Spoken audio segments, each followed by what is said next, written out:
నిండు హృదయముతో పూర్ణ మనస్సుతో ప్రభువుని స్తుతించుకుంటూ ఆరాధించుకుందాం. హల్లెలూయా, హల్లెలూయా. కూడి ఉన్న ప్రతి ఒక్కరము హృదయపూర్వకంగా కొద్ది సమయం ప్రభువుని స్తుతించుకుందాం. అలవాటుగా కాక ఆత్మతోనూ సత్యముతోనూ ఆరాధించుకునే అమూల్యమైన ఈ సమయములో మనసారా నోరారా యేసయ్యా నీకు స్తోత్రములు. అన్ని సమయాలలో మీరు మాకు తోడై ఉన్నందుకు స్తోత్రములు. నీ సొత్తుగా మీరు మమ్మల్ని చేసుకున్నందుకు స్తోత్రములు. గొప్ప రక్షణ భాగ్యమునిచ్చినందుకు స్తోత్రములు. నీ వంటి వారు ఎవరున్నారు తండ్రి? నీవు గొప్ప దేవుడు నాయనా. మనసారా హృదయపూర్వకంగా మన ప్రభు అయిన యేసయ్యని ఆరాధించుకునే సమయంలో ఏ విధమైన అనాలోచన లేకుండా ప్రతి బాధను మరచి తండ్రి నీకు స్తోత్రం అంటూ, తండ్రి నీకు వందనములంటూ యేసయ్య నామమును గణపరుచుకునే గడియల్లో ప్రతి నోరు స్తుతించాలి. హల్లెలూయా, హల్లెలూయా, హల్లెలూయా. స్తుతిస్తూ ఉంటే కృప తాకుతుంది. పరిశుద్ధాత్మదేవునికి ఘనత కలుగునట్లుగా, ఆత్మదేవుడు మన మధ్యలో సంచరించినట్లుగా, పావురమై ఒక్కొక్కరి మీద వ్రాలునట్లుగా ఆత్మపూర్ణమై స్తుతించాలి, ఆత్మపూర్ణమై ఆరాధించాలి. తండ్రి నీకు స్తోత్రములు, తండ్రి నీకు స్తోత్రములు, స్తోత్రములు. వారు స్తుతిస్తూ ఉన్నారు. ఎరుకో గోళ్ళు కూలిపోతూ ఉన్నాయి. సంగముగా మనం స్తుతిస్తూ ఉంటే ఏదైతే విరోధముగా లెగిస్తుందో, ఏదైతే నిన్ను ఆటంకపరుస్తూ ఉందో ఈ క్షణమే అవి తొలగిపోతే యేసునామములో స్తోత్రములయ్యా, స్తోత్రములయ్యా. మేలు చేస్తేనే స్తుతిస్తారా? కార్యములు కంటి ముందు కనబడితేనే స్తుతిస్తారా? లేదు. దుఃఖమైన, సంతోషమైన, నిందైనా, ఘనతైనా అన్ని సమయాలలో నిన్నే స్తుతిస్తామయ్యా, నిన్నే మహిమపరుస్తామయ్యా. నీవు మాకు దొరుకుట అయ్యా, నిన్ను కలిగి ఉండుట, నీ బిడ్డలుగా మీరు మమ్మల్ని ఉంచుకొనుట, ఇది ఏ గొప్ప భాగ్యమయ్యా. స్తుతించండి సంగమా. హల్లెలూయా, హల్లెలూయా, హల్లెలూయా. ఓ రిభానాంతుడా, విరోధమైనవన్నీ తొలగిపోవును గాక, ఆత్మకు విరోధమైనవన్నీ తొలగిపోవును గాక. పరిశుద్ధాత్ముడా నీకు స్తోత్రములు, పరిశుద్ధాత్ముడా నీకు స్తోత్రములు, పరిశుద్ధాత్ముడా నీకు స్తోత్రములు. సంగముల మధ్యలో సంచరించువాడా, పావురమై ఒక్కొక్కరి మీద వ్రాలుచున్న దేవా నీకు స్తోత్రములు, నీకు స్తోత్రములు. నీ పూర్ణ శక్తితో స్తుతించు, నీ పూర్ణ ఆత్మతో స్తుతించు, పూర్ణ బలముతో స్తుతించు. మహిమకు ఘనతకు అర్హుడవు నీవే. హల్లెలూయా, హల్లెలూయా, హల్లెలూయా, హల్లెలూయా. దైవమా నీకు వందనములు, వందనములు, వందనములు నాయన. స్తోత్రములు, స్తోత్రములు, స్తోత్రములు. నింపబడుతూనే ఉండాలి సంఘం, ఎప్పుడు ఆత్మలో నింపబడుతూనే ఉండాలి సంఘం, ఎప్పుడు ఆత్మ పూర్ణై ఉండాలి. మన నోటి నుండి ఒక శబ్దం ప్రభువుకి వినబడాలి, స్తుతుల శబ్దం. హల్లెలూయా, హల్లెలూయా. ప్రతి నోటిని పరిశుద్ధాత్మ అగ్ని తాకుతా ఉంది. పెదవులు కాల్చబడుతూ ఉన్నాయి, పవిత్రపరచబడుతూ ఉన్నాయి. నీ ద్వారా నా దేవుని నామం గణపరచబడాలి. హల్లెలూయా, హల్లెలూయా, హల్లెలూయా.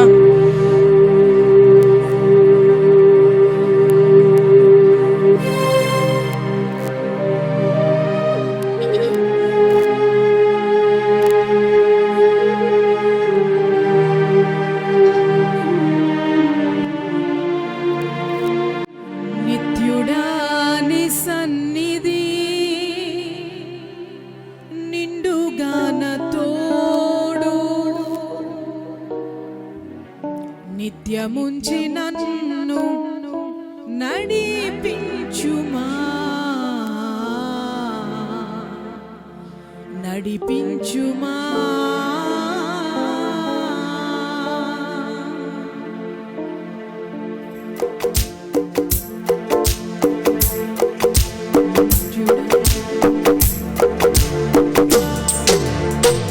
నిత్యుడాని సన్నిధి నిండుగాన తోడు నిత్యముంచి నన్ను నడిపించుమా నడిపించుమా నిత్యుడాని సన్నిధి నిండుగాన తోడు నిత్యముంచి నన్ను నడిపించుము నడిపించుము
నెరవేర్చే దేవుడుగా ఉన్నారు.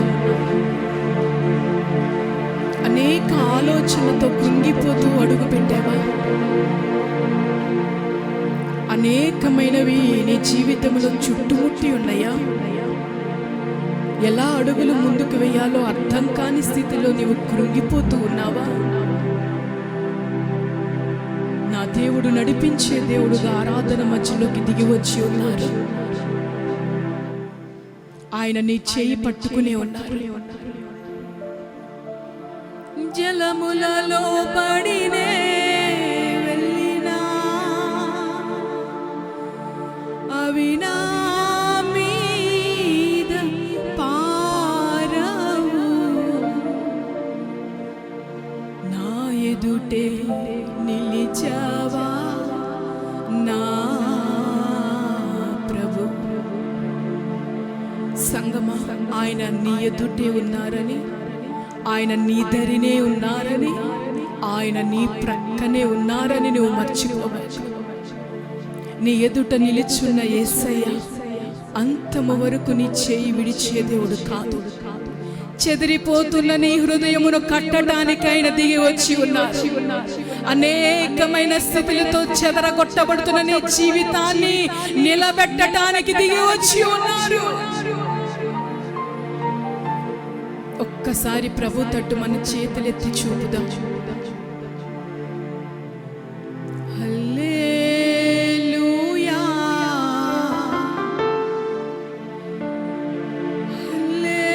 హల్లెలూయా,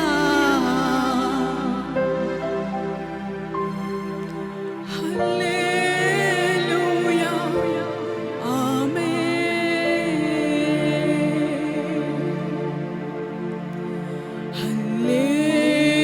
హల్లెలూయా,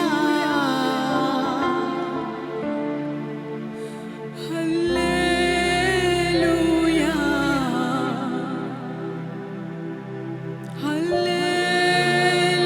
హల్లెలూయా, ఆమేన్. ఒక్క క్షణం మౌనంగా ఉండు. ఈ జీవిత పయనములో ఎందరో మనకు ఉన్నారు అని మనం అనుకుంటాం. ఎందరో మన చుట్టూ ఉన్నారు కదా అని అనుకుంటాను. కానీ ఒకానొక సమయం వచ్చేసరికి ఒంటరిగా మిగిలిన సమయంలో నీవు నిలిచి ఉన్నావేమో, విరవబడిపోతున్న స్థితిలో నీవు ఉన్నావేమో. నా దేవుడు సెలవిస్తున్నారు, విరవబడిన నీ స్థితిని మరలా కట్టడానికి ఆయన ఇక్కడ నిలిచి ఉన్నారు. నీవు ఒంటరి వాడవి, ఒంటరి దానివి కాదు, నేను నీతో ఉన్నాను అని ఆయన మరలా మనకి జ్ఞాపకము చేస్తూ ఉన్నారు. ఉన్నవాడను నేనే, అనువాడను నేనే, మాట్లాడనై ఉన్నవాడను నేనే, ఎన్నటికి చేయి విడుచువాడను కాదు, ఎన్నటికి మరుచువాడను కాదు, చెదిరి ఉన్న స్థితిని బాగు చేయవాడను, తడబడుతున్న స్థితిని నిలబెట్టువాడను, శక్తివంతుడను, ధైర్యము వహించు ఆత్మైన వారు సెలవిస్తున్న దేవోక్తి. మహాపరిశుద్ధుడివి, మహోన్నతుడివి నాయన, సర్వయుగాలలో సజీవుడు అయిన మా గొప్ప దేవుడు నాయన. మా జీవితాల్లో నీవే లేకపోతే ఈరోజు మేము లేమయ్యా. అన్నీ నీవై నడిపిస్తున్న విధానముల కొరకు స్తోత్రములయ్యా. వాక్కై మమ్మల్ని బలపరుస్తున్నందుకు స్తోత్రములయ్యా. నీ స్పర్శ చేత పులకరింప చేస్తున్నందుకు స్తోత్రములు. దావీదంటున్నాడు, నిత్యము నీ సన్నిధిలో నా కుటుంబము నిలిచి ఉండాలని. నీ సముఖములో నీ సన్నిధిని అనుభవించే భాగ్యం ఇచ్చినందుకు స్తోత్రములయ్యా. ఈ శ్రేష్టమైన సమయములో నీ దాసులు నీ పక్షంగా నిలబడుతూ ఉండగా తండ్రి, మీరు బలపరచండి. నీ వాక్కు చేత మాట్లాడండి ప్రవ్వా. నీ వాక్కు చేత మమ్మల్ని ఆనందింపచేయండి, విశ్వాసము కలుగు చేయండి, కార్యసిద్ధిని కలుగు చేయండి. నీ దాసుని మరుగుపరచి నీ శక్తివంతమైన వాక్కును వెల్లడిపరచండి. ఏవైతే వ్యతిరేకంగా విరోధముగా క్రియ చేయాలని చూస్తున్నాయో అధికారము కలిగిన యేసు నామములో గద్దిస్తుండగా సమస్తాన్ని మీరు నిమ్మలపరచమని పరిశుద్ధ నామములో ప్రార్థించి వేడుకుంటున్నాము తండ్రి, ఆమేన్. హల్లెలూయా.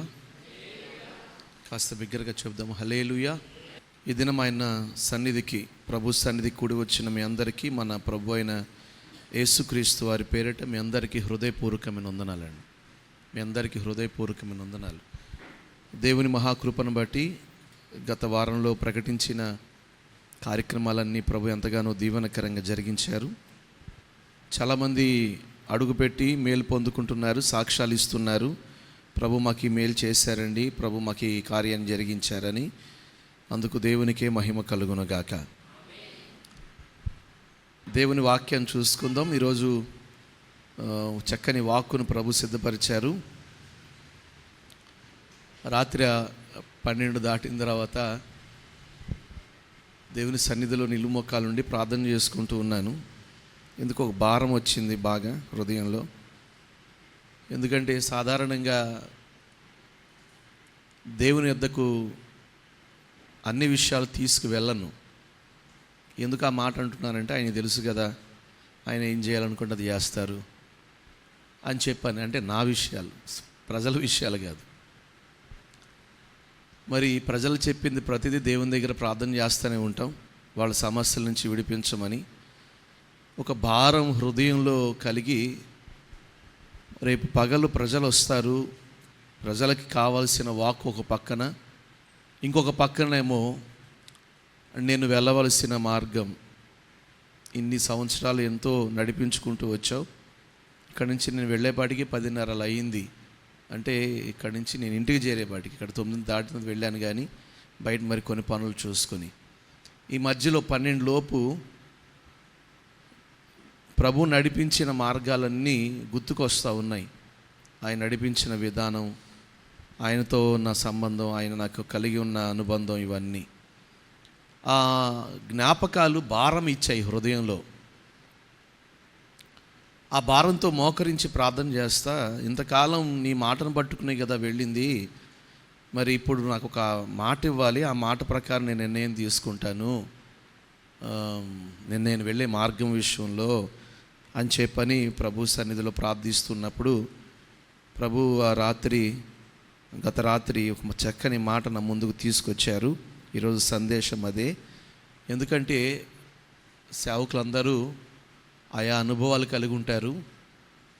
ఎందుకంటే వాళ్ళ నడిపింపు, వాళ్ళ అనుభవాలను బట్టి వాళ్ళు నడిపించబడుతూ ఉంటారు. కానీ నా మట్టుకు నాకున్న అనుభవం ఏంటంటే, మనసులో ఏదో పెట్టుకుని, అంటే ఏదో బలహీనంగా ఉన్నారు, ఎవరికో ఆర్థిక ఇబ్బందులు ఉన్నాయి, లేకపోతే ఎవరో ఏదో చెప్పారు ఆ కుటుంబంలో సమస్యలు ఉన్నాయని, అవి మధ్యలో పెట్టుకుని వాటికి సంబంధించిన 4 మాటలు సిద్ధపరిచి వాళ్ళకి ఈరోజు ఈ మాటలు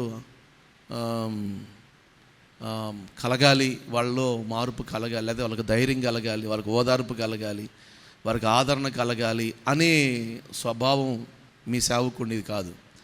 ఎందుకంటే నా మనస్సులో నుంచి, నా ఇచ్చలో నుంచి కలిగితే అది ఎన్నటికీ అక్కడ స్థిరపరచబడదు. ఒకవేళ దేవుడు ఒక మాట ఇస్తే అది దేవునిదై ఉంటే అది తప్పనిసరిగా స్థిరపరచబడుతుంది. హల్లెలూయా. కాబట్టి పరిస్థితులు ఎలాగున్నా వాటిని పక్కన పెట్టి ఆయన వైపు చూచి ఆయన ఇచ్చిన వాక్కుని ప్రజలకి బోధించటమే ప్రభు నడిపిస్తున్న ఒక అనుభవం సేవకుని విషయంలో. మరి ఈరోజు వచ్చేవారి పరిస్థితులు ఎలాగున్నాయో నాకు తెలియదు. మరి ఎందుకు ఈ మాటను ప్రభు బయలుపరచడం నాకు తెలియదు. కానీ ఒకటి, నాకు ఒక క్లారిటీ నా ఫ్యూచర్ కొరకు. ఇంకొకటి, ఈరోజు వచ్చిన ప్రజలకి ఈ మాట మరి ఎవరితో ప్రభు మాట్లాడాలనుకున్నారో తెలియదు. కానీ అర్ధరాత్రి పూట బైబిల్లో రాయబడింది కదా, ఏమని? ఒంటిగా మిగిలిన పిచ్చుక వలె మూలుగుతూ ఉన్న సమయాలు దావీదు వలె. మరి ఆ సమయంలో దేవుడిచ్చిన మాట, ఎందుకు ఈ మాట ప్రభు తీసుకుని వచ్చారో తెలియదు. కానీ ఈరోజు ఈ వాక్కు వింటున్న వారందరి పట్ల ప్రభు వినుచున్న వారందరికీ మేలు కలుగునుగాక. చెప్పండి గట్టిగా. ఆయన ఇచ్చాడునంటే అందులో ఏదో ఉంటుంది, ఆయన మాట ప్రత్యేకంగా ఉంటుంది. కాబట్టి ఈరోజు ఆయన ఇచ్చిన మాట చూడండి. మత్తయి శుభవర్తమానం 19వ అధ్యాయం 6వ వచనాన్ని ప్రభు మన కొరకు సిద్ధపరిచారు. మత్తయి శుభవర్తమానం 19వ అధ్యాయం 6వ వచనాన్ని మనం చదువుకుందాం. కొత్త నిబంధన 19వ పేజ్. కాబట్టి వారికను ఇద్దరు కాక ఏక శరీరముగా ఉన్నారు గనక దేవుడు జతపరిచిన వారిని మనుషుడు వేరుపరచకూడదని చెప్పెను. మరొక్కసారి చదువుతారు.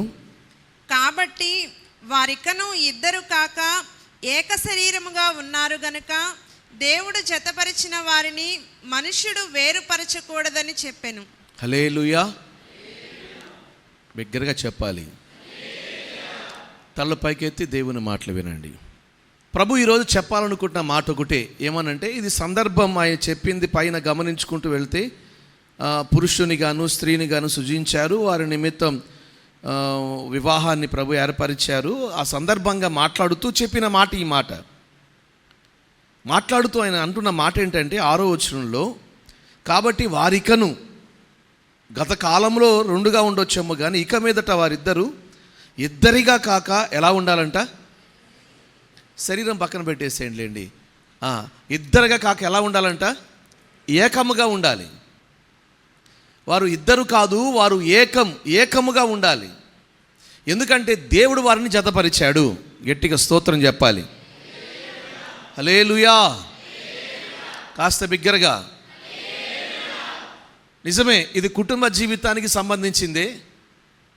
కానీ మన ఆధ్యాత్మిక జీవితానికి అన్వయించుకోవడానికి దీనికి సంబంధించిన జత కలిగిన వచనాలు చాలా ఉన్నాయి బైబిల్ గ్రంథంలో. ఎక్కడో పుట్టి ఎక్కడో పెరిగి ఒక స్థితిలో జతపరచబడుతున్న వారు లోకంలో చాలామంది ఉన్నారు. అది భార్యాభర్తలు అవ్వచ్చు, లేకపోతే రక్త సంబంధులుగా ఉన్నవారే కావచ్చు, కుటుంబ సభ్యులే కావచ్చు, ఆఖరికి ఆత్మ సంబంధులే కావచ్చు. ఈ ఆత్మ సంబంధమైన స్థితిలో సాగిపోతున్న మన అందరి జీవితాలలో ఎవరు మనల్ని జతపరిచారు? ఒక్క మాట. 12 సంవత్సరాల క్రితం మన సహవాసం ఈ పట్టణంలో లేదు. 12 సంవత్సరాల క్రితం 12 సంవత్సరాల క్రితం ఆలోచన చేసుకుంటే ఇది ఒక పరిచర్య ఉంటుంది, ఈ పరిచర్యలో మనందరం కలిసి ఒక కుటుంబంగా, ఒక సభ్యులంగా ఉంటాము అని ఒక ఆలోచన కూడా మనకి లేదు.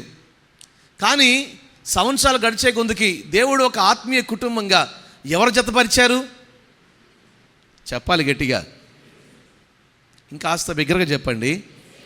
ఏం భయపడుతున్నారు? ఎవరు జతపరిచారు? దేవుడు. అందుకంటాడు దేవుడు జతపరిచారు.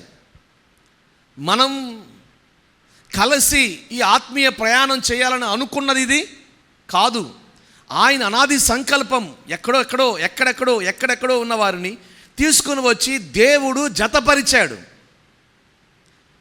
జత అనంటే ఆత్మీయ ఒకరు సహోదరులుగా, సహోదరులుగా, తల్లిదండ్రుల బిడ్డలుగా, ఆత్మీయ బిడ్డలుగా, ఏమంటే ఒక కుటుంబంగా దేవుడు జతపరిచాడు. మరి ఈ దేవుడు జతపరిచిన ఈ కుటుంబంలో ఇద్దరిగా ఉండాలా, ఒకటిగా ఉండాలా? చెప్పాలి మీరు.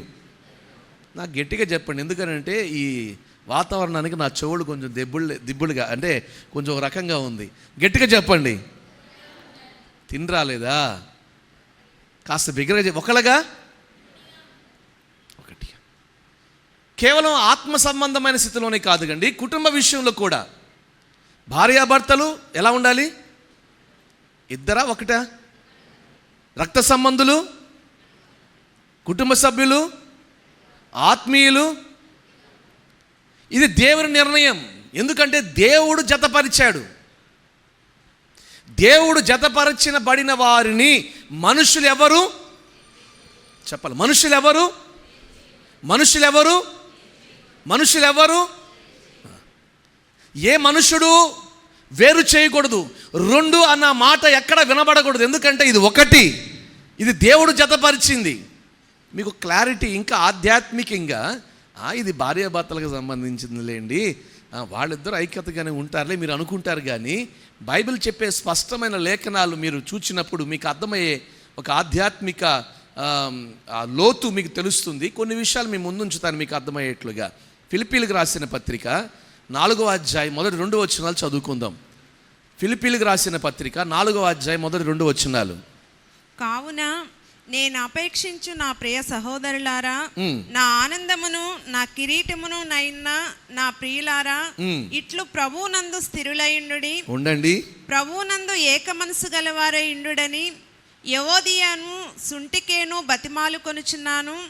అవును, నిజమైన సహకారి ఆ స్త్రీలు క్లెమెంతుతోనూ నా ఇతర సహకారులతోనూ సువార్త పనిలో నాతో కూడా ప్రయాసపడిన వారు గనుక వారికి సహాయము చేయమని నిన్ను వేడుకొనుచున్నాను.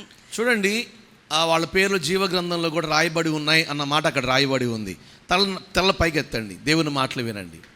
అపోస్తలుడైన పౌలు ఫిలిప్పీలకు పత్రిక రాస్తూ చెప్తున్న మాట ఏంటంటే, నా ఆనందము నా కిరీటం అయ్యున్న ప్రియులారా అని ఎవరి గురించి మాట్లాడుతున్నాడు? సంఘములో ఉన్న సభ్యుల గురించి. అతను పుట్టిందెక్కడో పెరిగిందెక్కడో, కానీ పౌలు గారి ద్వారా అనేక సంఘాలను ప్రభు స్థాపించుకుంటూ వచ్చారు. ఆ సంఘ సభ్యులను బట్టి అంటున్నాడు ఏమనంటే, నా ఆనందం నా కిరీటం నా అతిశయం మీరే అని అంటూ 2వ వచనంలోకి అంటాడు. వచ్చేపాటికి అక్కడ ఒక ఇద్దరిని పేర్లు ఉపయోగించాడు. ఎవరు వాళ్ళు? స్త్రీలు, 2 స్త్రీలు. వారు పరిచారకులు. ఆ సంఘములో దేవుని పనిలో ఎంతో, సువార్త పనిలో ఎంతో సహకారులుగా ఉంటున్నారు, ప్రయాసపడుతున్నారు. కానీ వాళ్ళిద్దరి మధ్య ఏమి లేదు, ఏక మనస్సు లేదు. కాబట్టి అంటాడు 2వ వచనంలోకి వచ్చేసేపటికి, ప్రభు పనిలో జత పని వారిగాను సహకారులుగాను మీరు ఉంటున్నారు, ప్రయాసపడుతున్నారు, కానీ మీ మధ్య ఏక మనస్సు లేదు. కాబట్టి ప్రభువునందు మీరు ఏక మనస్సుకులై ఉండండి. హల్లెలూయా, హల్లెలూయా. ఎందుకని ఈ మాట చెప్తున్నాడు? ఏకమై ఉండండి. ప్రభు ఏమో కుటుంబాన్ని గురించి మాట్లాడుతుంటే పౌలేమో సంఘాన్ని గురించి మాట్లాడుతున్నాడు. మీకు ఇంకొక మాట మీకు చూపిస్తా దేవుని లేఖనాన్ని. కీర్తన 49:2, 49వ కీర్తన 2వ వచనం చదువుతారు. సామాన్యులేమి సామంతులేమి, అక్కడి నుంచి అండర్లైన్ చేసుకోండి. సామాన్యులేమి సామంతులేమి, ధనికులేమి, దరిద్రులేమి, లోక నివాసులారా, మీరందరూ ఏకముగా కూడి చెవియొగ్గుడి. మీరందరూ ఎలా రమ్మంటున్నాడు చెప్పండి? మీరందరూ దరిద్రులైనా, ధనవంతులైనా, పేదవారైనా, ఉన్నా లేకపోయినా మీరందరూ ఏకముగా కూడుకోవాలి అన్నదే దేవుని ఉద్దేశం. హల్లెలూయా. మీరందరూ ఏకముగా ఉండాలి అన్నదే దేవుని ఉద్దేశం. ఇది పాత నిబంధన మనం చదివింది. కొత్త నిబంధనకి రండి. గలతీయులకు రాసిన పత్రిక 3వ అధ్యాయం 28వ వచనం చదువుకుందాం. ఇందులో యూదుడని, అదిగోండి, ఇందులో యూదుడని, గ్రీసు దేశస్థుడని లేదు, దాసుడని స్వతంత్రుడని లేదు, పురుషుడని స్త్రీ అని లేదు, యేసుక్రీస్తునందు మీరందరూ ఏకముగా ఉన్నారు. ఒక్కసారి చప్పట్లు కొట్టి గట్టిగా స్తోత్రం చెప్పండి. గట్టిగా గట్టిగా హల్లెలూయా. మీరు చచ్చు చప్పట్లు కొట్టారంటే మీకు అంతగా అర్థం కాలేదని నేను అనుకుంటున్నా. అర్థం అయితే ఇంకాస్త గట్టిగా కొట్టేవాళ్ళు నా భావం. యూదుడని లేదు అంటే అబ్రహామును బట్టి యూదులు దేవుని ప్రజలు, దేవుడు కోరుకున్నవారు, ఏర్పరచుకున్నవారు. మొదటి నుంచి వారు దేవుని ప్రజలు. వాళ్ళు ఎక్కడండి, మేమెక్కడండి అని అనొచ్చు. కానీ ఇప్పుడు అంటాడు, పాత నిబంధనలో యూదులకు ఆ ఘనత ఉండుండొచ్చేమో, కానీ నూతన నిబంధనలో యూదుడని, గ్రీసు దేశస్థుడు, విగ్రహారాధికుడని భేదము లేదు, దరిద్రుడని, స్వతంత్రుడని భేదము లేదు. ఇప్పుడు క్రీస్తు యేసు నందు మనందరము ఏం చేయబడ్డాం? ఏకము చేయబడ్డాం. గట్టిగా హల్లెలూయా, హల్లెలూయా. ఈరోజు ప్రభు మనందరిని ఏకంగా చేశాడు. కులం, మతం, వర్గం, ఏమండి, ధనిక దరిద్రత అనే భేదము లేకుండా ఒక కుటుంబంగా చేసి ఆ కుటుంబంలో మనందరిని ఏం చేశాడు? ఆయన ఏకంగా చేశాడు. అందుకు దేవునికే మహిమ కలుగును గాక. చెప్పండి గట్టిగా హల్లెలూయా. ప్రభువునందు ఈరోజు మనందరము ఏకమై ఉన్నాం. ప్రభువుని ఎరిగిన ముఖ్యమంత్రి ఇక్కడికి వచ్చినా, ఏమండి, ప్రభువుని ఎరిగిన పేదవాడి ఇక్కడికి వచ్చినా, ధనికుడే వచ్చినా, దరిద్రుడే వచ్చినా, ఎటువంటి స్థితిలో వచ్చినా వారు ప్రభువులో అందరం కలిసి ఏమై ఉన్నాం? ఏకమై ఉన్నాం. నమ్మిన వారు గట్టిగా స్తోత్రం చెప్పండి. హల్లెలూయా, హల్లెలూయా.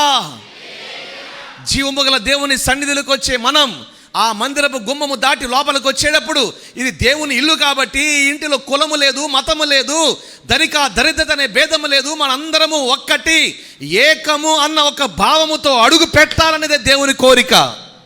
కారణం ఆయన యందు మనందరం ఏకమై ఉన్నాం. ఆ ఏకం ఎవరు చేశారు? దేవుడు వారిని ఏకపరిచాడు, జతపరిచాడు. హల్లెలూయా, హల్లెలూయా. అన్న మీదేం కులం, మీదేం మతం, మీదే ప్రాంతం, మీరేం చదువుకున్నారు, వెనకమాలేను ఉందా, వెనకమాలంటే ఏనుందా అని ఇవి మనకు అనవసరమైనవి. ఎందుకనంటే మనందరము ఒకటి, క్రీస్తు యేసు నందు మనందరము ఏకమై ఉన్నాం. ఆ ఏకము చేయటానికి నోటి మాటలతో కలిగిన జతపరచబడిన స్థితి కాదండి ఇది. నోటి మాటలతో ఆయన ఒక వ్యక్తిని, మనల్ని ఏమండి ఏకము చేయలేదు. దాని కొరకు ఆయన ఏం చేశాడంట?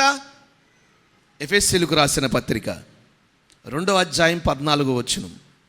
ఎఫెసీయులకు రాసిన పత్రిక 2వ అధ్యాయం 14వ వచనం. ఆయన మన సమాధానమై ఉండి మీకును మాకును ఉండిన ద్వేషమును అనగా విధిరూపకమైన ఆజ్ఞలు గల ధర్మశాస్త్రమును తన శరీరమందు కొట్టివేయుట చేత మధ్య గోడను పడగొట్టి మన ఒబియలను ఏకము చేసెను. గమనించారా? వాళ్ళకి మనకి అంటున్నాడు. మధ్యలో ఏముందంట? గోడ, ద్వేషం. ఆ వచనం రాయబడింది, గోడ ఉంది. ఇద్దరు కలవటానికి మధ్యలో ఏముందంట? గోడ. యేసుక్రీస్తు వారి గురించి పౌలు భక్తుడు చెప్తున్న మాట ఏంటంటే, తండ్రి అయిన దేవునితో మిమ్మల్ని ఏకం చేయటానికి తండ్రికి మీకు మధ్య ఏమొచ్చిందంటే గోడ ఉంది. ఇద్దరు కలిసి ఉండండి అని నోటితో ఒక మాటతో కలిగిన ఐక్యత ఇది కాదు. ఇది ఒక నోటి మాటతో కలిగింది కాదు. ఆ ఐక్యపరచటానికి ఆయన ఈ మధ్య గోడను ఆయన ఏం చేశాడంట? పడగొట్టాడు. హల్లెలూయా. ఎలా? తండ్రితో మనల్ని ఐక్యపరచటానికి మన కొరకు తన ప్రాణాన్ని పెట్టాడు, మన కొరకు తన రక్తాన్ని చిందించాడు, మన కొరకు ఆయన శ్రమ పడ్డాడు, మన కొరకు ఆయన సిలువ వేయబడ్డాడు, మన కొరకు అవమానపరచబడ్డాడు. ఎందుకు? ఇద్దరిని ఒకటిగా చేయటానికి. ఆయన జతపరిచింది, ఏకము చేసింది నోటి మాటతో కాదు, సిలువ బలి ద్వారా మధ్య గోడను పడగొట్టి ఇప్పుడు ఇద్దరిని ఏకం చేశాడు. కాబట్టి ఆయన జతపరిచారు కాబట్టి ఏమండి, వీరు ఇద్దరిగా కాక ఇప్పుడు ఎలా ఉండాలంట? ఏకంగా ఉండాలి. హల్లెలూయా చెప్పండి గట్టిగా, కాస్త బిగ్గరగా చెప్పాలి. జీవము గల దేవుని లేఖనం సెలవిచ్చే మాట ఒకటే, ఏమైనా తెలుసా? ఆయన మనల్ని ఉభయములను ఏకపరచటానికి నోటి మాటతోనో కులాన్ని బట్టో ధనాన్ని బట్టో ఏకపరచలేదు. ఈరోజు అటువంటి ఐక్యతలు ఉన్నాయి లోకములో. నాకు ఆహ్వానాలు వస్తాయి ఇంటి పేరు నుండి, గోత్రాల నుండి, మనందరం ఒకటండి, ఒక చోట చేరదామండి. నేను ఆ దరిద్రాలు ఎప్పుడో విడిచొచ్చా. ఈరోజు నా ఇంటి పేరు క్రీస్తు, అంతే. దాన్ని మించి ఇంకొక ఆలోచన నాకు లేదు. నా ఊరి పేరు యెరూషలేం. ఒక్కళ్ళు చెప్పట్లా. హల్లెలూయా హల్లెలూయా కాస్త బిగ్గరగా. మనందరం క్రీస్తు యేసుకు సంబంధించిన వారం కదా. మన వంశం ఏ వంశం అంది? రాజుల వంశం. రాజులైన యాజక సమూహంగా దేవుడు మనల్ని చేసుకున్నాడు కదా. మన దేవుడు, మన నాయకుడు, లేకపోతే మనవాడు, మన తండ్రి రాజు. ఆయన బిడ్డల మనం రాజులం. హల్లెలూయా కాస్త బిగ్గరగా చెప్పాలి. ఈ లోకంలో ఏకము చేయడానికి ఎన్నో ప్రయత్నాలు జరుగుతూ ఉన్నాయి. అవి చేసుకోండి, మనకు అనవసరం. కానీ ఈరోజు ప్రభు చెప్తున్న మాట ఒకటే, అదేంటో తెలుసా? ఇదిగోండి, మిమ్మల్ని ఏకముగా చేయడానికి ఉభయములను ఆయన తన ప్రాణాన్ని పెట్టాడు. తన ప్రాణాన్ని పెట్టి తన రక్తాన్ని చిందించి మిమ్మల్ని జతపరిస్తే ఈరోజు రెండు అని ఎందుకు అంటున్నారు? కాదు, ఒకటి. వాళ్ళు వేరు, మీరు వేరు, వారి ధనికులు, వీరు దరిద్రులు, వారు గొప్పవారు, వీరు అల్పులు అనేది లేదు. యేసు క్రీస్తునందు మనందరము ఏకమై ఉందుముగాక. కాస్త బిగ్గరగా చెప్పాలి. హల్లెలూయా. ఇంకొక మాట అన్నాడు ఇక్కడ, స్త్రీ అని పురుషుడని లేదు. నేను బ్రదర్లో ఉన్నప్పుడు స్త్రీ పాట పాడడం ఏంటి, స్త్రీ ప్రార్థన చేయటం ఏంటి, స్త్రీ వాక్యం చెప్పడం ఏంటి? సంఘంలో స్త్రీ మౌనంగా ఉండాల్సిందే అన్నాడు కొరింథీ పత్రికలో. ఎందుకు నువ్వు వాక్యం చెప్తున్నావు? అప్పుడు నేను లేనులేండి. ఇక్కడ ఎవరైనా వాక్యం చెప్తే సంఘంలో పురుషుడు ఉన్నప్పుడు స్త్రీ మౌనంగా ఉండాల్సిందే. నువ్వు కూర్చో. ఎప్పుడో లేని సంగతి ఇప్పుడు కాదు. కానీ కాస్త బైబిల్ తెలుసుకుని లోతుగా చదివి దాన్ని అర్థం చేసుకున్నప్పుడు కొరింథీ ఆ సంఘములో ఉన్న సమస్యలను బట్టి కొరింథీ సంఘానికి మాత్రమే ఆ మాట రాయడం జరిగింది. ఎందుకంటే అక్కడ ఉన్న స్త్రీలు కాస్త హుషారు కలిగిన వాళ్ళు, పురుషుల మాట వినేవాడు కాదు. కాబట్టి ఆ పత్రిక రాస్తూ అక్కడ వరకే రాశాడు. కానీ యేసుక్రీస్తులో స్త్రీ అని పురుషులని భేదము ఉందా? నేను చెప్పలేదు సుమా, బైబిల్ చెప్తుంది. యేసుక్రీస్తునందు అందరము ఏకమై ఉన్నాం. ఎవరికి ఇవ్వడిన కృపను బట్టి దేవుడు వారిని సంఘముకై నిలబెట్టి ఆయన వాడుకుంటాడు. కాస్త బిగ్గరగా హల్లెలూయా. ఈ ఆత్మ సంబంధమైన అనుభవాలను వచ్చి వాక్యం అర్థం చేసుకున్నప్పుడు నాకు అర్థమైనది ఒకటే, బైబిల్ గ్రంథంలో అనేక మంది స్త్రీలను దేవుడు ఆయన పనికై వాడుకున్నాడు. ఆయన దృష్టిలో స్త్రీ పురుషుడు అనే భేదము లేదు. ఆయన పని కొరకు అందరూ సమానమే. మరి ఈరోజు ఈ వాక్యం వింటున్నప్పుడు ప్రభు లేఖనం ఒకటే సెలవిస్తూ ఉంది. ఏమని తెలుసా? యేసుక్రీస్తునందు మన అందరం ఏమై ఉన్నామంట? చెప్పండి, ఏమై ఉన్నావు? చెప్పండి, ఏమై ఉన్నావు? అందుకని చెప్తున్నాడు, నేను మిమ్మల్ని జతపరిచా, నా ప్రాణం పెట్టి జతపరిచా. నోటి మాటలతో కలిగినది కాదు, కులాన్ని బట్టో ధనాన్ని బట్టో ప్రాంతాన్ని బట్టో కలిగింది కాదు. ఈ ఏకత్వం నా ప్రాణం వల్ల, నా రక్తం వల్ల, నా త్యాగం వల్ల కలిగింది. ఇది ఒక ఆధ్యాత్మిక ఐక్యత. ఈ ఐక్యతలో మీరు నిలిచి ఉండాలి. మనుషులు ఎవరు మీ ఐక్యతను పాడు చేయకూడదు. మీరు వేరు కాకూడదు. మీరు ఇద్దరు కాదు, మీరు ఏకమై ఉండాలి. ఎందుకని ప్రభు ఈ మాట చెబుతున్నారు? ఐక్యత అనే సందేశాలు విని ఉండొచ్చేమో కానీ ఏకము ఎందుకు ఒకటై ఉండాలి? ఉంటే ఏం జరుగుతుంది? ఎందుకు ఈరోజు ఈ సందేశాన్ని ప్రభు ఇస్తూ ఉన్నాడు సంఘానికి? మన జీవితాలకు ఎందుకు అలా ఉండాలని కోరుకుంటున్నాడు? వందల మంది వస్తున్నారు, నేను గమనించుకుంటున్నాను కదా. అబ్బా, ఒక పక్కన ఇంత ముసురులో ఉన్న ఇంత విస్తారమైన ప్రజలు వచ్చారే, ఏమాత్రం తగ్గల. మరలా రెండోసారి వండారు. ఎందుకనంటే వాతావరణాన్ని బట్టి కాస్త తగ్గించినట్టున్నారు. లేదు, చూసుకుని జనాన్ని మరలా రెండోసారి కూడా వేశారు. అంటే ఏమాత్రం వాతావరణాన్ని బట్టి ఎవరు వెనకంచి వేళ అందరూ వచ్చి పాల్గొన్నారు. ఎప్పుడులాగానే బయట కూడా కూర్చున్నారు. మందిరం అంతా నింపబడింది. ప్రభువా, ఇది కేవలం ఐక్యతను బట్టి కలిగిన విజయం, ఆశీర్వాదమే తప్ప మరొకటి కానే కాదు. ఎవరికి వాళ్ళు ప్రయాసపడుతున్నారు, ఏకమై. ఇది మనది. ఎవరిది ఇది? ఇప్పుడు ఒక సమస్య వచ్చినప్పుడు, అన్నీ బాగున్నప్పుడు కలిసి ఉండే దానికి, సమస్య వచ్చినప్పుడు నిలబడే దానికి తేడా ఉంది, అవునా కాదా? ఉదాహరణకు ఒక మాట చెప్పాలి నేను మీకు. సాయంకాలమో ఉదయమో మధ్యాహ్నమో ఇంటికి ఒకటి వస్తుంది, ఒకటే అనగానే మీకు అర్థమవుతుంది. ఇప్పుడు కనపడట్లేదులేండి, ఎందుకంటే ఫోన్లు పెరిగిపోయి, నెట్వర్క్ పెరిగిపోయి అవన్నీ పోయాయి. ఇప్పుడు మీకు అర్థమై ఉంటుంది. ఏంటి అయ్యి? కాకి కావు అంటుంది. వచ్చిందిరా బాబు అనుకుని దాన్ని తోలుతారు కొంతమంది. ఆమె ప్రేమ ఉన్నవాళ్ళు ఇంట్లో తీసుకొచ్చి ఏదోటి పెడతారు. అది తినేటప్పుడు ఇంకొక కాకి వచ్చి దాన్ని పోట్లాడదు. ఎందుకంటే అది తింటుందిలే అని చెప్పని. ఎక్కువ ఉంటే వచ్చి 2 తింటాయి, 3 తింటాయి. అక్కడ వరకు బాగానే ఉంది, అంత బాగానే ఉంది. అదే కాకి ఎవరైనా దాన్ని పట్టుకుంటే, దానికి ఏదైనా జరిగితే ఎన్ని కాకులు వస్తాయి? మాట్లాడరేంటి? ఊళ్ళో కాకులన్నీ వచ్చేస్తాయి ఒక చోటికి. కావు ఏమైంది, ఎక్కడికి పోయావు, ఎందుకు పోయావు, ఏం జరిగింది, దాని భాషలో. ఇప్పుడు కొత్తగా ఏదో యాప్ వచ్చింది, కుక్క బౌ అంటే మనకు అర్థమయ్యే భాషలో అది చెప్తుంది. పిల్లి మ్యావ్ అంటే అది ఏ భాషలో ఎందుకు అందో ఏమంటే మనకు అర్థమయ్యే భాషలో చెప్పే యాప్లు వచ్చేసినాయి. ఇప్పుడు ఆ కాకి దగ్గర తీసుకెళ్ళి ఎందుకు కావు అన్నామని మనం దాని దగ్గర పెట్టామనుకోండి, దానికి ఆకలేస్తుంది, అది చెప్తుంది మనకి. టెక్నాలజీ మహిమ నిజమే పెరుగుతూ ఉన్నాయి కదా. ఇప్పుడు ఆ కాకి కష్టం వస్తే ఎన్ని కాకులు చేరుతున్నాయి అక్కడ? అన్నీ బాగున్నప్పుడేమో ఏ దారి పాపం తింటుంది, ఏం తింటున్నాను, వెళ్తున్నాం, పోతున్నాం, ఇంతవరకే ఉంటాయి, అక్కడక్కడ తిరుగుతాయి. కానీ దానికి ఒక కష్టం వస్తే ఎన్ని చేరుతాయి అక్కడికి? ఆటికున్నంత ఈరోజు మానవ జాతికి ఉందా? ఏమండి, ఇది రివర్స్. అన్నీ ఉంటే అందరూ ఉంటారు చుట్టూ. కావు ఏదైనా సమస్య వస్తే ఒక్క కాకి మోగదు. నేను ఎందుకు మోగాలి? నేను మౌనంగానే ఉంటా. నాకేం పని? లేదండి, దేవుడు మనల్ని అందరినీ ఏకం చేశాడు. ఉభయములందరినీ తన ప్రాణం పెట్టి ఏకం చేశాడు. కాబట్టి అందరం చేరి ఇప్పుడు మనం ఏం చేస్తున్నాం? శుక్రవారాలు కావు ప్రభా, ఆ కుటుంబానికి కావు, ఈ కుటుంబానికి కావు, సమస్య వచ్చిందయ్యా. లేకపోతే మనం ఎందుకండి? వాళ్ళ కుటుంబం కోసం మనం ఎందుకు చేయాలి? మన సమస్యలు మనకున్నాయి, చాలా ప్రార్థన చేసుకోవటానికి అంత లిస్టులు చేసి 7 వారాలు పెట్టి ఏమంటే అందరం కూడి ప్రజలందరి కోసం ప్రార్థన చేస్తున్నాము అని అంటే, లేదు, మనందరము క్రీస్తు యేసునందు ఏకమై ఉన్నాము. కాబట్టి మన కష్టకాలంలో, సంతోష సమయంలో మనందరము కలిసి మనం ప్రార్థించవలసిన వారమై ఉన్నాం.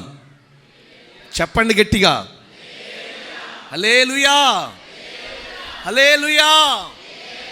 యేసుక్రీస్తు వారి సిలువ బలి ద్వారా కలిగిన ఈ కలిసిన ఒక ఏకత్వం, జతపరచబడిన స్థితి ఇది సంఘం అంటే. అందుకనే అంటాడు, నేను మిమ్మల్ని జతపరిచాను. మీరు కలవాలంటే మీరు కలవలేదు. ఎక్కడో ఉన్న వారందరినీ తెచ్చి ఒక చోట చేర్చి నా సిలువ బలి ద్వారా మిమ్మల్ని నేను మధ్య గోడ పడగొట్టి ఉభయములను ఏకపరిచాను. మీరు ఏకస్తులు, ఒక్కరే, ఇద్దరు కానే కాదు, మీరు ఒక్కటే. మీరు ఇప్పుడు కూడా ఒకటై ఉండండి. ఎందుకని? ఒక 3 విషయాలు బైబిల్ గ్రంథం నుంచి ముందు ఉంచుతాను. నిర్గమకాండం 19వ అధ్యాయం 8వ వచనం. అందుకు ప్రజలందరూ యెహోవా చెప్పినదంతయు చేసేదమని ఏకముగా ఉత్తరమిచ్చిరి. నిర్గమకాండం 19వ అధ్యాయం 8వ వచనం చదువుతున్నారు మొదటి మాటగా. ఎందుకు ఏకముగా ఉండమంటున్నారు ఆయన? 2గా కాక 1గా ఎందుకు ఉండమంటున్నారు? చూడండి, మనం చదివిన లేఖన భాగంలో చదువుతున్నారు. ప్రజలందరూ అంట ఒకళ్ళ, ఇద్దరా, అందరా?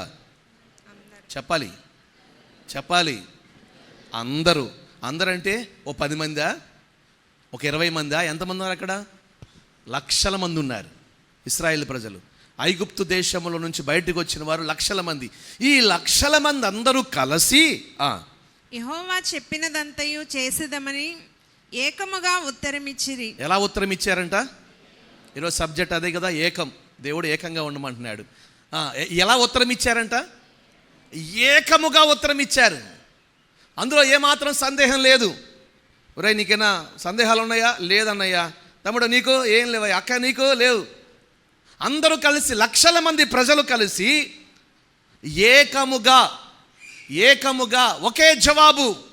దేవుడు చెప్పింది మేము చేస్తాం, దేవుని మాటను శ్రద్ధగా మేము వింటాం, ఆయన మార్గములు మేము నడుచుకుంటాం అని జవాబిచ్చారంట. తిరిగి తలల పైకెత్తాలి.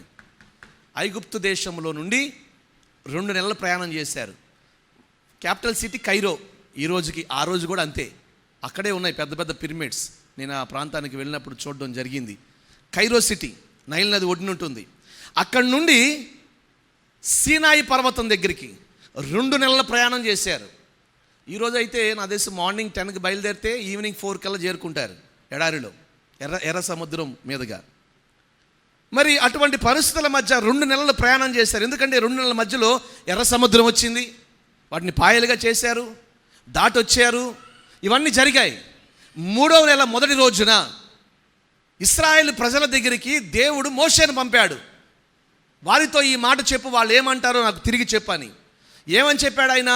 నా మాటలు శ్రద్ధగా విని నేను చెప్పింది మీరు చేస్తే, నన్ను మీరు అనుసరిస్తే, నేను మీకు స్వకీయ సంపాద్యంగా మిమ్మల్ని ఉంచుకుంటాను, భూమి దాని సమస్తము నావి. హల్లెలూయా. కాబట్టి మీకు ఏమి ఇవ్వాలో నాకు తెలుసు, నేను మీకు అన్నీ ఇస్తాను అని వెళ్ళి చెప్పిరా అన్నారు. మోషే వచ్చాడు, అందరిని సమకూర్చాడు, అందరితో చెప్పాడు. ఆ మాటలు విన్న ఇశ్రాయేలు ప్రజలు అందరూ కలిసి ఏకముగా ఉత్తరం ఇచ్చారంట. హల్లెలూయా. భిన్న అభిప్రాయాలు లేవు, భేదాభిప్రాయాలు లేవు, వేరు ఆలోచన లేదు, వేరు తలంపులు లేవు, వేరు ఉద్దేశాలు లేవు. అందరూ కలిసి ఒకే మాట, ఒకే బాట. ఏంటది? దేవుని మార్గంలో మేమందరం నడుచుకుంటాం. ఎప్పుడైతే ఏకముగా వారందరూ ఒక ఏకమయ్యారో, వారందరూ ఎప్పుడైతే ఏకమయ్యారో ఈ మాట తీసుకెళ్ళి దేవుడికి చెప్పాడు మోషే. 9వ వచనం ఆఖరి మాట. మోషే ప్రజల మాటలను యెహోవాతో చెప్పగా వారందరూ ఏమన్నారో దేవుడు చెప్పాడు. వారందరూ ఏకస్థితిలోకి వచ్చారయ్యా, వారందరూ ఏకముగా ఉత్తరం ఇచ్చారు, నువ్వు చెప్పింది చేస్తామని అని అంటే. 11 3వ నాటికి సిద్ధముగా ఉండవలెను. 3వ నాడు యెహోవా ప్రజలందరి కన్నుల ఎదుట సీనాయి పర్వతం మీదకి దిగివచ్చును. చెప్పండి గట్టిగా, హల్లెలూయా. ఎందుకు ఏకము కావాలంటున్నాడు ఆయన? ఎందుకు 2 అనే ఆలోచన తేవద్దు, ఒకటే అనే ఆలోచన కలిగి ఉండమంటున్నాడు. నేను జతపరిచాను, మీరు వేరుగా ఉండొద్దని ఎందుకు అంటున్నాడంటే, మనము ఏకముగా ఉంటే సృష్టికర్తైన దేవుడు మన మధ్యకు దిగి రావాలనుకుంటున్నాడు. గట్టిగా చెప్పాలి, హల్లెలూయా. ఆయన దిగొస్తేనే కదండి ఏ కార్యమైనా జరిగేది. మన ఇంటిలోనికి ఆయన రావాలి, మన ఉద్యోగాలకు ఆయన రావాలి, మన వ్యాపారానికి ఆయన రావాలి, మనతో పాటు ఆయన ఉండాలి, మనల్ని నడిపించాలి. మన రోగం పోవాలంటే ఆయన దిగి కార్యం జరిగించాలి, మన కుటుంబంలో మేలు జరగాలంటే ఆయన దిగి రావాలి. సృష్టికర్తైన దేవుడు దిగి వచ్చి మనతో ఉండాలి. వారు ఏకముగా కలిసి ఇచ్చిన ఉత్తరాన్ని బట్టి, ప్రత్యుత్తరాన్ని బట్టి దేవుడు వారితో చెప్పిన మాట ఒకటి, మీరందరూ ఏక మనసుకు వచ్చారు కాబట్టి వారి కన్నుల ఎదుట నేను వారి యొద్దకు దిగి వస్తాను. ఎందుకంటే దేవుణ్ణి ఇప్పటి వరకు వారు చూడలా. మోషే ఒక్కడే అగ్నిలో మండుతున్న పొదలో నుంచి దేవుని స్వరాన్ని విన్నాడు. అగ్ని అయిన దేవుణ్ణి చూచిన వాడు మోషే ఒక్కడే. ఇశ్రాయేలు ప్రజలు ఇప్పటి వరకు చూడలా, కానీ ఇక మీదట నేను వారికి కనబడతాను. ఎందుకో తెలుసా? వారి మధ్య కలిగిన ఏకత్వాన్ని బట్టి. వారందరూ కలిసి ఒక ఏకత్వంలోనికి వచ్చారు, ఒకే ఆలోచనలోకి వచ్చారు కాబట్టి స్వయాన నేనే వారి ఎదుట దిగి వస్తాను. ఈరోజు నీ ఇంట్లోనికి ప్రభు రావాలనుకుంటున్నాడు. నమ్మిన వారు స్తోత్రం చెప్పండి. నా ఇంటికి యేసయ్య రావాలన్న వాళ్ళు గట్టిగా హల్లెలూయా చెప్పండి. రమ్మని బాగానే కోరుకుంటున్నారు హల్లెలూయా చెప్పి, కానీ ఆయన మన ఇంటికి రావాలంటే అది సంగతి. ఇశ్రాయేలు లక్షల మంది ప్రజలకు కలిగిన ఏకం, ఒకే మాట, అందరం కలిసి ఒకే మాటలు పోదాం అని వారందరూ కలిసి కలిగిన ఆ ఏకత్వాన్ని బట్టి ప్రభు స్వయంగా అక్కడికి దిగొచ్చాడు. అగ్నియే దిగి వచ్చాడు. ఆయన దిగి వచ్చే వేళ 3వ రోజు ఏమండి చాంద్ర మేఘం అంట. అంటే ఒక మాట చెప్పాలంటే మన భాషలో దట్టంగా నల్లగా మేఘాలు కమ్ముకున్నాయి ఆ పర్వతం చుట్టూ, సీనాయి పర్వతం చుట్టూ. ఆయన దిగి వస్తూ ఉంటే ఉరుములు మెరుపులు, ఏమంటే బూరధ్వని అంట. మరి దేవదూతలు ఊదారో ఎవరు ఊదారో తెలియదు, కానీ ఆ బూరధ్వనికి వారు వినలేకపోయారంట. అంత గొప్ప శబ్దం. ఆ శబ్దముల మధ్య అగ్ని అయిన దేవుడు, దహించు అగ్ని అయిన దేవుడు ఆ పర్వతం మీదకి ఆయన దిగి వచ్చాడు. ఎందుకు ఆయన నిర్ణయం తీసుకున్నాడో తెలుసా? ఎందుకు ఇశ్రాయేలు ప్రజల మీదకి వెళ్ళాలనుకున్నాడో తెలుసా? ఒకటే కారణం, వారు కలిగి ఉన్న ఏకత్వాన్ని బట్టి. హల్లెలూయా. కాస్త బిగ్గరగా చెప్దామా? ఇదిగోండి అక్కడ రాయబడిన మాట మనం గమనిస్తే, ఎక్కడ 18, యెహోవా అగ్నితో సీనాయి పర్వతం మీదకి దిగి వచ్చినందున. ఎలా వచ్చాడంట ఆయన? అగ్నితో దిగి వచ్చాడు. ఇదిగోండి ఇదిగోండి ఇదిగోండి ఇదిగోండి సీనాయి పర్వతం ఎత్తుగా కనబడుతుంది. దాని చుట్టూ లక్షల మంది ప్రజలు చేరారు. లక్షల మంది ప్రజలు అందరూ చేరి, ఏమండి ఆయన దిగి వచ్చాడు. ఆ పైన ఎర్రగా కనబడుతుంది చూసారా? అగ్ని పర్వతం కనబడుతుందా? కనబడే వాళ్ళు స్తోత్రం చెప్పండి. మాకు దూరం చూపు పోయిందయ్యా అనేవాళ్ళు నేనేం చెప్పలేను, కానీ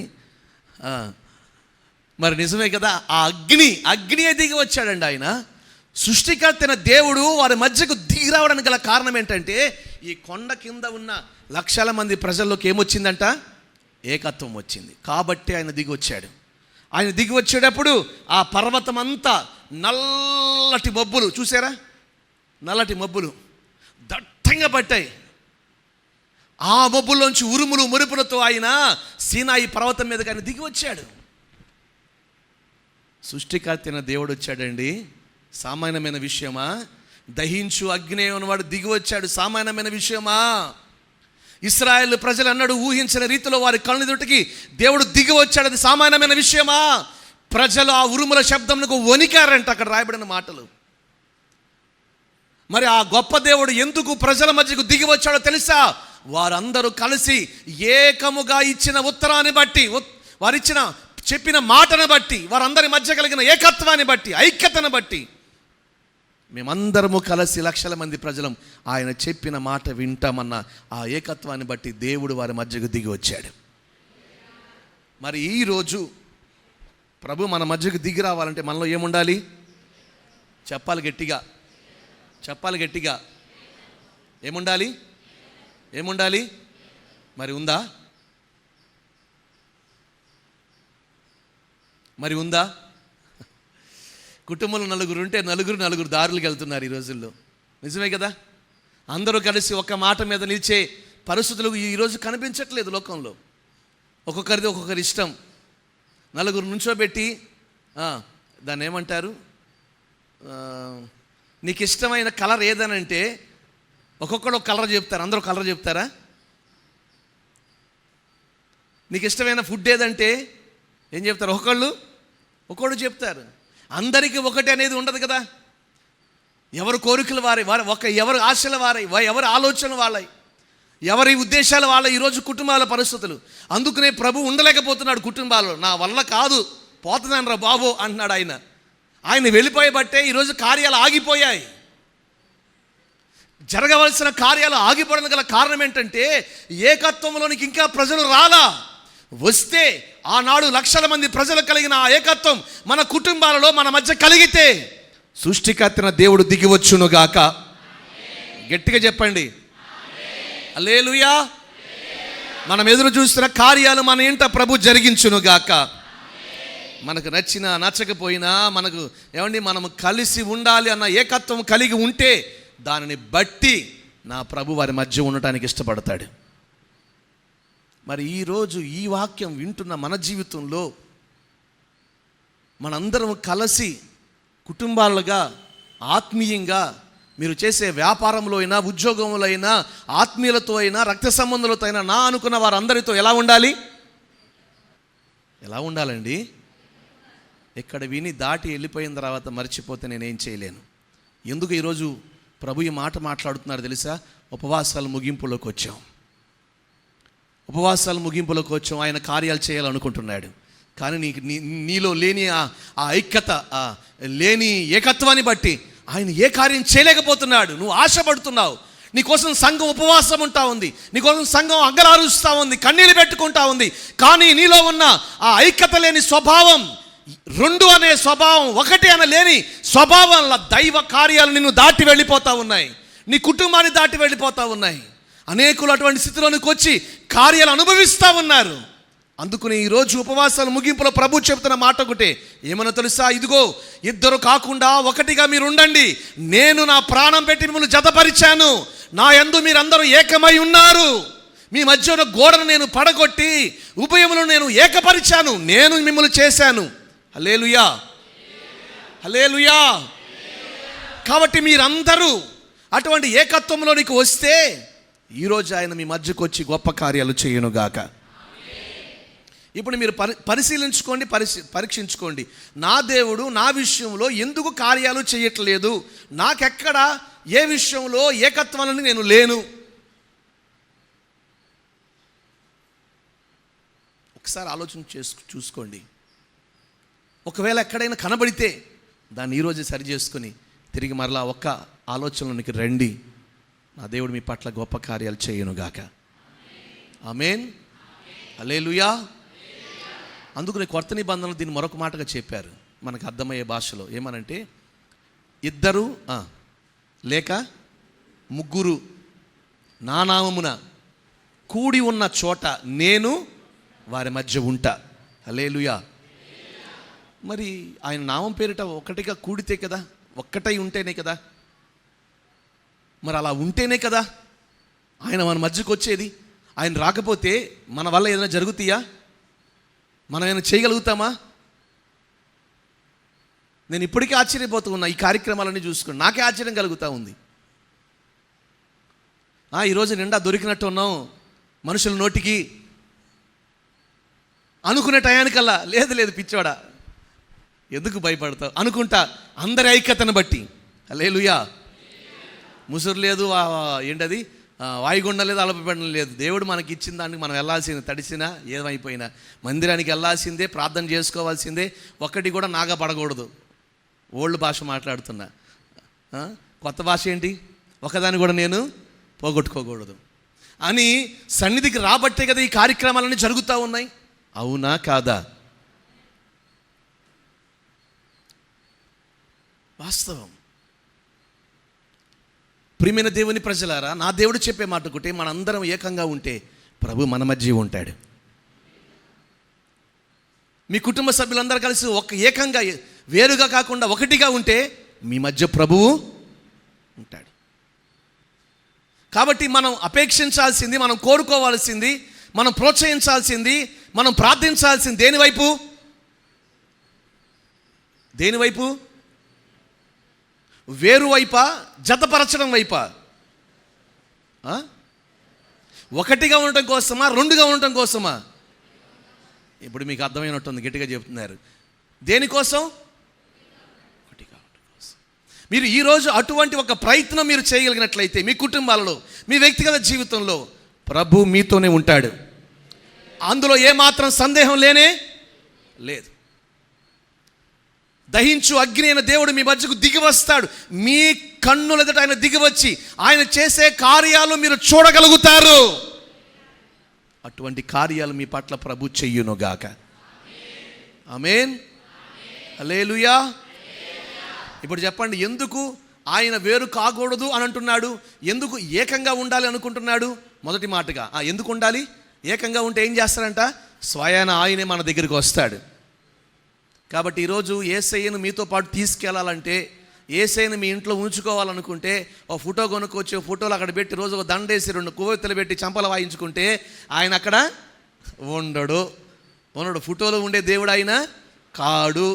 ఏమండి, విగ్రహాల్లో ఉండే దేవుడు ఆయన కాడు. ఆయన ఆత్మస్వరూపం. ఆయన ఉండాలంటే ఆయనకి నచ్చినట్టు చేయాలి.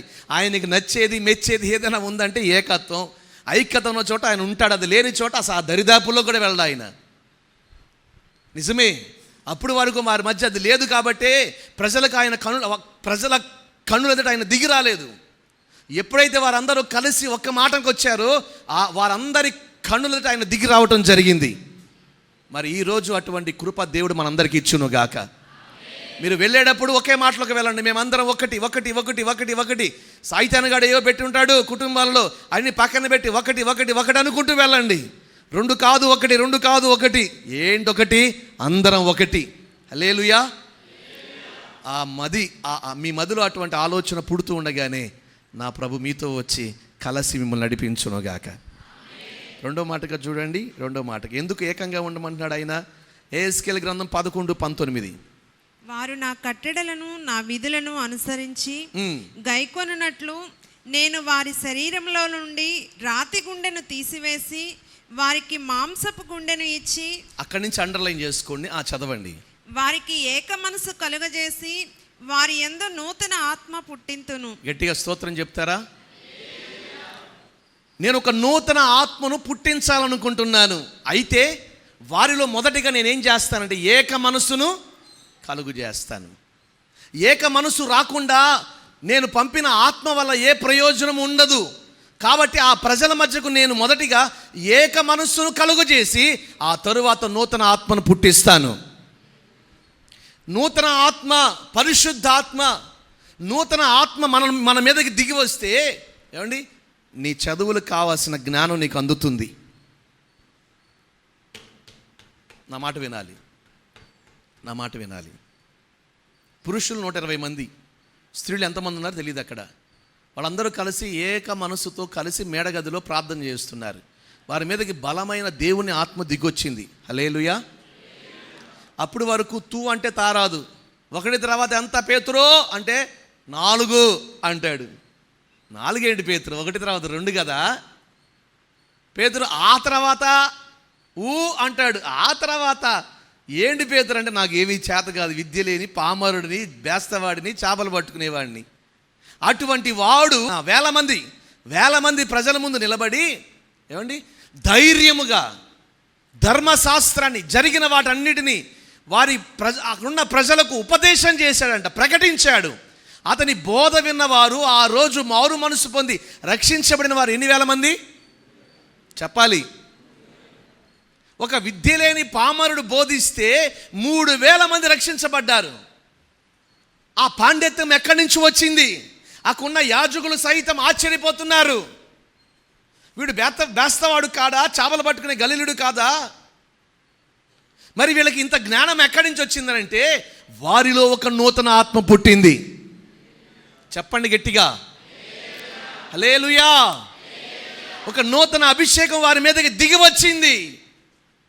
వారి భయం పోయింది, వారి ఆందోళన పోయాయి.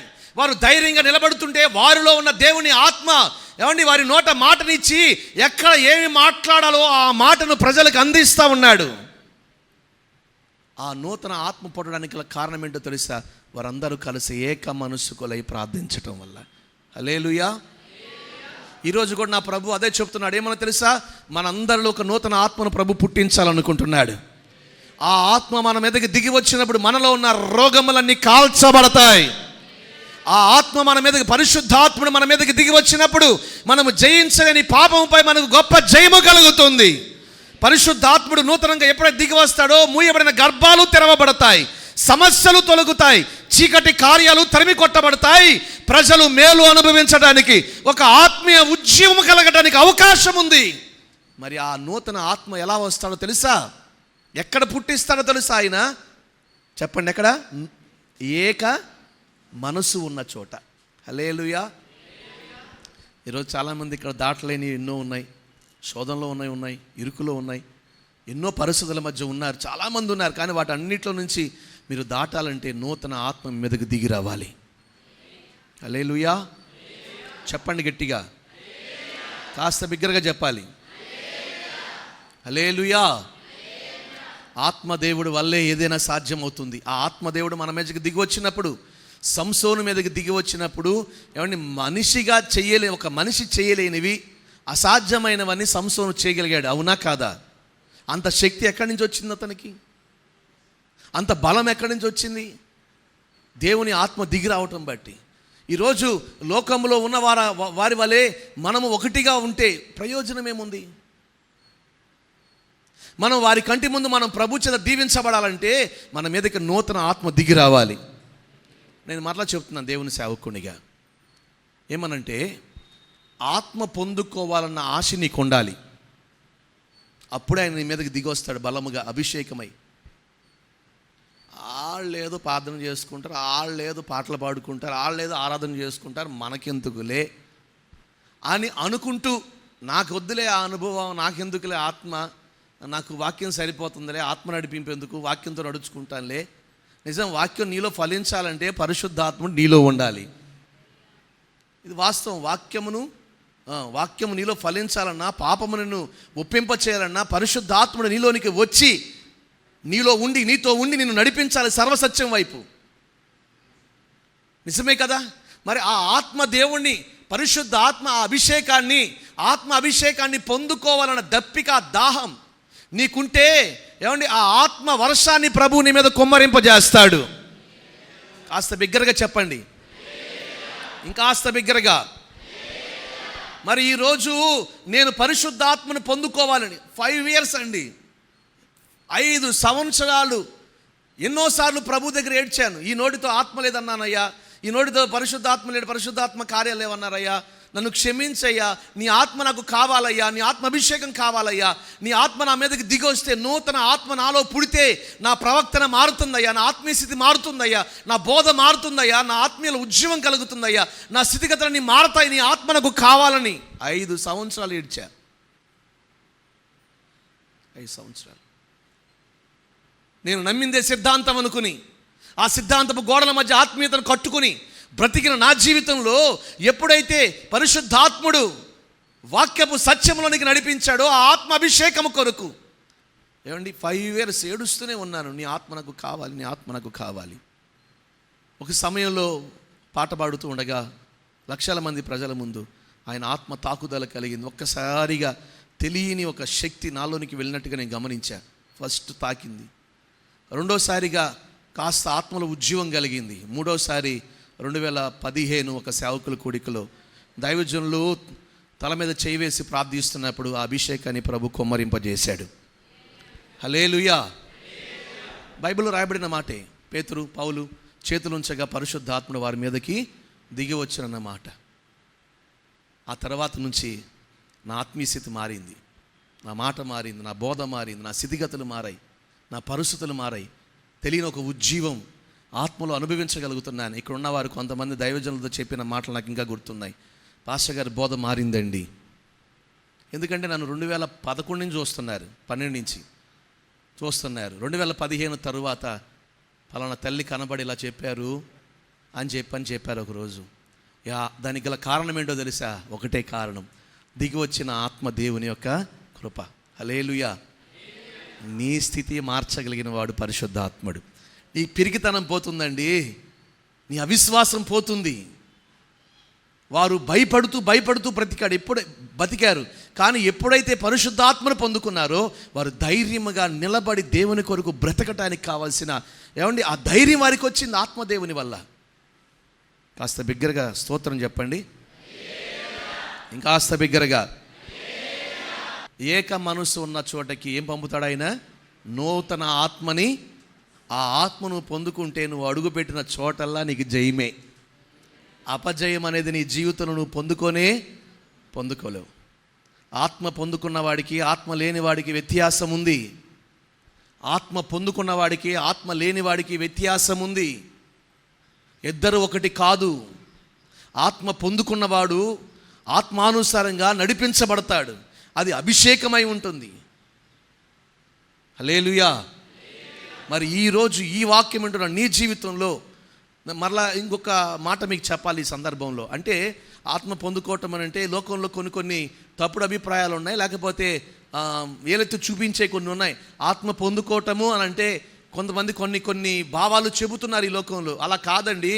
ఆత్మ పొందుకునేవాడు అతని జీవితం పరిశుద్ధంగా నడిపించుకోగలుగుతాడు, అతడు పవిత్రంగా ఉండగలుగుతాడు, ఐక్యతగా ఉండగలుగుతాడు. ఎందుకంటే ఇవన్నీ ఆత్మ ద్వారా కలిగినవి.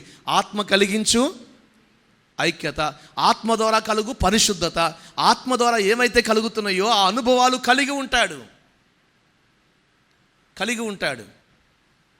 వారేదో అన్ని భాషలతో మాట్లాడుతున్నారు, దేవునితో మాట్లాడుకుంటున్నారు వారు, బైబిల్లో ఉన్న మాట. ఓహో, అది మాట్లాడితేనే ఆత్మ పొందుకున్నట్లా అంటే, ఆత్మలో నీకు అటువంటి వరం నీ మీద కుమ్మరించబడాలి అని దేవుడి ఉద్దేశం అయితే, ఆ అభిషేకాన్ని నీ మీద కుమ్మరిస్తాడు ఆయన. చెప్పండి గట్టిగా హల్లెలూయా. ఇంకాస్త బిగ్గరగా చెప్పాలి, ఇంకాస్త బిగ్గరగా చెప్పాలి హల్లెలూయా. మరి ఈరోజు దేవుని లేఖనం సెలవిచ్చే మాట ఒకటి, నీలో ఏక మనసు ఉంటే నీ మీదకి ఆయన నూతన ఆత్మను పుట్టించునుగాక. ఎవరు పుట్టించాలి? సంఘంలో నూతన ఆత్మను ఎవరు పుట్టించాలి? ఆయన పుట్టించాలంటే మన మధ్య మనలో ఏముండాలి? ఏక మనసు. అటువంటి ఒక కార్యాన్ని ప్రభు జరిగించునుగాక. ఆఖరి మాటగా చెప్పి నేను ముగిస్తాను. ఆఖరి మాటగా చూడండి, ఫిలిప్పీలకు రాసిన పత్రిక 2వ అధ్యాయం 2వ వచనం చదువుకుందాం. ఫిలిప్పీలకు రాసిన పత్రిక 2వ అధ్యాయం 2వ వచనం. మీరు ఏక మనసుకులగునట్లుగా ఏక ప్రేమ కలిగి ఏకభావము గలవారుగా ఉండి ఒక్కదాని యందే మనసుంచుచు నా సంతోషమును సంపూర్ణము చేయండి. గట్టిగా స్తోత్రం చెప్పండి. పౌలు భక్తుడు ఫిలిప్పీకి సంఘానికి ఉత్తరం రాస్తూ అంటాడు 2:2లో, మీరు ఏక మనసు, ఏక ప్రేమ, ఏక భావం, అన్నీ ఏమై ఉండాలి? ఏకమై ఉండాలి. అన్నీ ఏకంగా ఉండాలి. ఒకటి ఏకంగా ఉండి ఇంకొకటి ఏకంగా కాకపోతే అక్కడ సంతోషం సంపూర్ణం అవ్వదు. కాబట్టి మీరు ఏక మనస్సులను ఏక ప్రేమ కలిగి ఏక భావము గలవారుగా ఉండి ఒక్క దాని యందే మనసుంచుచు. ఇది చాలా ప్రాముఖ్యమైనది. దేని మీద మన మనసు ఉంచాలి? చెప్పండి, దేని మీద మనసు ఉంచాలి? తల పైకెత్తి చెప్పాలి. దేని మీద మనసు ఉంచాలి? ఒక్కదాని మీద రెండిటందా? ఒకటా రెండా? మరలా ఇక్కడ ఒకటే అన్నాడు. ఒకటా రెండా? ఒక్కదాని అందే మీ మనసు ఉంచాలి. అప్పుడు సంతోషం సంపూర్ణమవుతుంది. ఇది పౌలు భక్తుని యొక్క కోరిక. మీ మధ్య ఏక మనసు, ఏక ప్రేమ, ఏక భావం ఉండి ఒక్కదాని అందు మీరుంటే నా సంతోషం పరిపూర్ణమవుతుంది అంటున్నాడు పౌలు భక్తుడు. నిజమే. ఒక వ్యక్తి జీవితంలో సంతోషం సంపూర్ణం అవ్వాలంటే ఎప్పుడు జరుగుతుంది సంతోషం? ఒక వ్యక్తికి ఎప్పుడు కలుగుతుందంటే కార్యాలు జరిగినప్పుడు. దైవ కార్యాలు జరిగి నీ హృదయం సంతోషం ఉండాలి అంటే అక్కడ ఏక మనసు ఉండాలి. హల్లెలూయా. చెప్తారా గట్టిగా? ఆఖరి మాటగా ప్రభు చెప్తున్న మాట ఒకటే, మీకు సంతోషం కావాలా? ఏంటి మాట్లాడరు? ఎంత కావాలి? ఎంత కావాలి? అందుకని అంటాడు మీ సంతోషము సంపూర్ణం, ఒక పరిపూర్ణం. హల్లెలూయా. ఇంత అంతం లేదు కానీ మీ సంతోషం సంపూర్ణం అవ్వాలేనంటే మీరందరూ ఏక మనసు, ఏక ప్రేమ, ఏక భావం, ఒక్కదాని అందే మనసు ఉంచి వెళ్ళండి. అప్పుడు మీ సంతోషం ఏమవుతుందంట? హల్లెలూయా. కాస్త బిగ్గరగా చెప్పాలి. కానీ ఈరోజు మరలా చెప్తున్నాను, ఈరోజు కుటుంబాల్లో సంతోషం లేకపోవడానికి గల కారణం ఏంటో తెలుసా? ఒకటే కారణం, వారి మధ్య ఒక్కదాని యందు వారు నిలిచి లేరు. వారి మధ్య ఏక ప్రేమ, ఏక మనస్సు, ఏక భావం లేకబట్టే ఈరోజు చాలా కుటుంబాల మధ్య సంతోషాన్ని కోల్పోయి దుఃఖంలో బ్రతుకుతూ ఉన్నారు. ఈరోజు మన కుటుంబాలు సంతోషంగా ఉండాలనంటే ఒక్కదాని యందే మనము మనసు ఉంచుదుముగాక. దేని యందు? ఒక్కదాని యందు. ఒక్కదాని అంటే పౌలు భక్తుడు ఉపదేశించిన ఉపదేశం, వారు బోధించిన బోధ, వారు నడిపించిన అనుభవం, వారు వేసిన పునాది, వారు నేర్పిన భక్తి, నేను నేర్పిన వాటి అందే మీరు మనసు ఉంచండి. ఈరోజు ఇది చాలా ప్రాముఖ్యమైనది. మన దేశానికి ఒక రాజ్యాంగం ఉంది, అవునా కాదా? ఎవరు ఏది చేయాలన్నా దేని ప్రకారం చేయాలి? చెప్పాలి. రాజ్యాంగ ప్రకారం చేయాలి, అవునా కాదా? రాజ్యాంగం ఒకటా రెండా? చెప్పండి, ఒకటా రెండా? ఒకటేనా?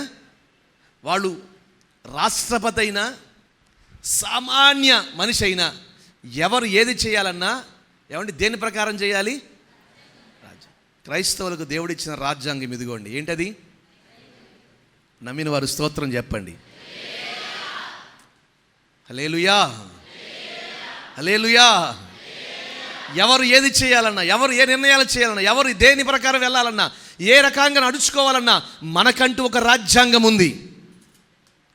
ప్రతి వ్యక్తి, వాళ్ళు పెద్దవాళ్ళైనా అవ్వచ్చు, చిన్నవాళ్ళైనా అవ్వచ్చు, ఎవరైనా కావచ్చు, ఎవరు తమ సొంతంగా నిర్ణయాలు తీసుకుని వెళ్ళడానికి లేదు. ఒక రాజ్యాంగం ఉంది. ఆ రాజ్యాంగాన్ని చేసిన అంబేద్కర్ గారు చనిపోయారు కదా, ఆయన చేసిన వాడు లేడు కదా, ఇప్పుడు మనం సొంతంగా మనం చేసుకుందాము, లేకపోతే ఆయన కాలం అయిపోయింది, ఇంకో కాలం వచ్చింది, మనకు నచ్చినట్లుగా చేసుకుందామని అనడానికి ఉందా? పెద్దవాళ్ళు చెప్పాలి. ఉందా? లేదు. ఎన్ని తరాలైనా మన దేశానికి ఒక రాజ్యాంగం ఉంది, దాని ప్రకారం మనం ముందుకు వెళ్ళాలి. మరి బైబిల్ లేఖనం మనకు రాజ్యాంగం అయితే ఆత్మీయులకి దీని ప్రకారం మనం ముందుకు వెళ్ళాలి కదా. అందుకనే ప్రభు అంటాడు, ఏమన్నా తెలుసా, మనందరము ఒక్కదాని యందే మనస్సుంచి, ఎన్నిటి మీద? ఒక్కదాని యందే మనస్సుంచి మనము సాగిపోతే ఆ ఒక్కటి మన ఆత్మీయ తండ్రి ద్వారా మనకు ఉపదేశించిన ఉపదేశం, అది విశ్వాస సంబంధమైనది. వారి పునాది వేసి వెళ్ళారు, ఆ పునాది మీదే మనందరము కట్టబడుదుము గాక.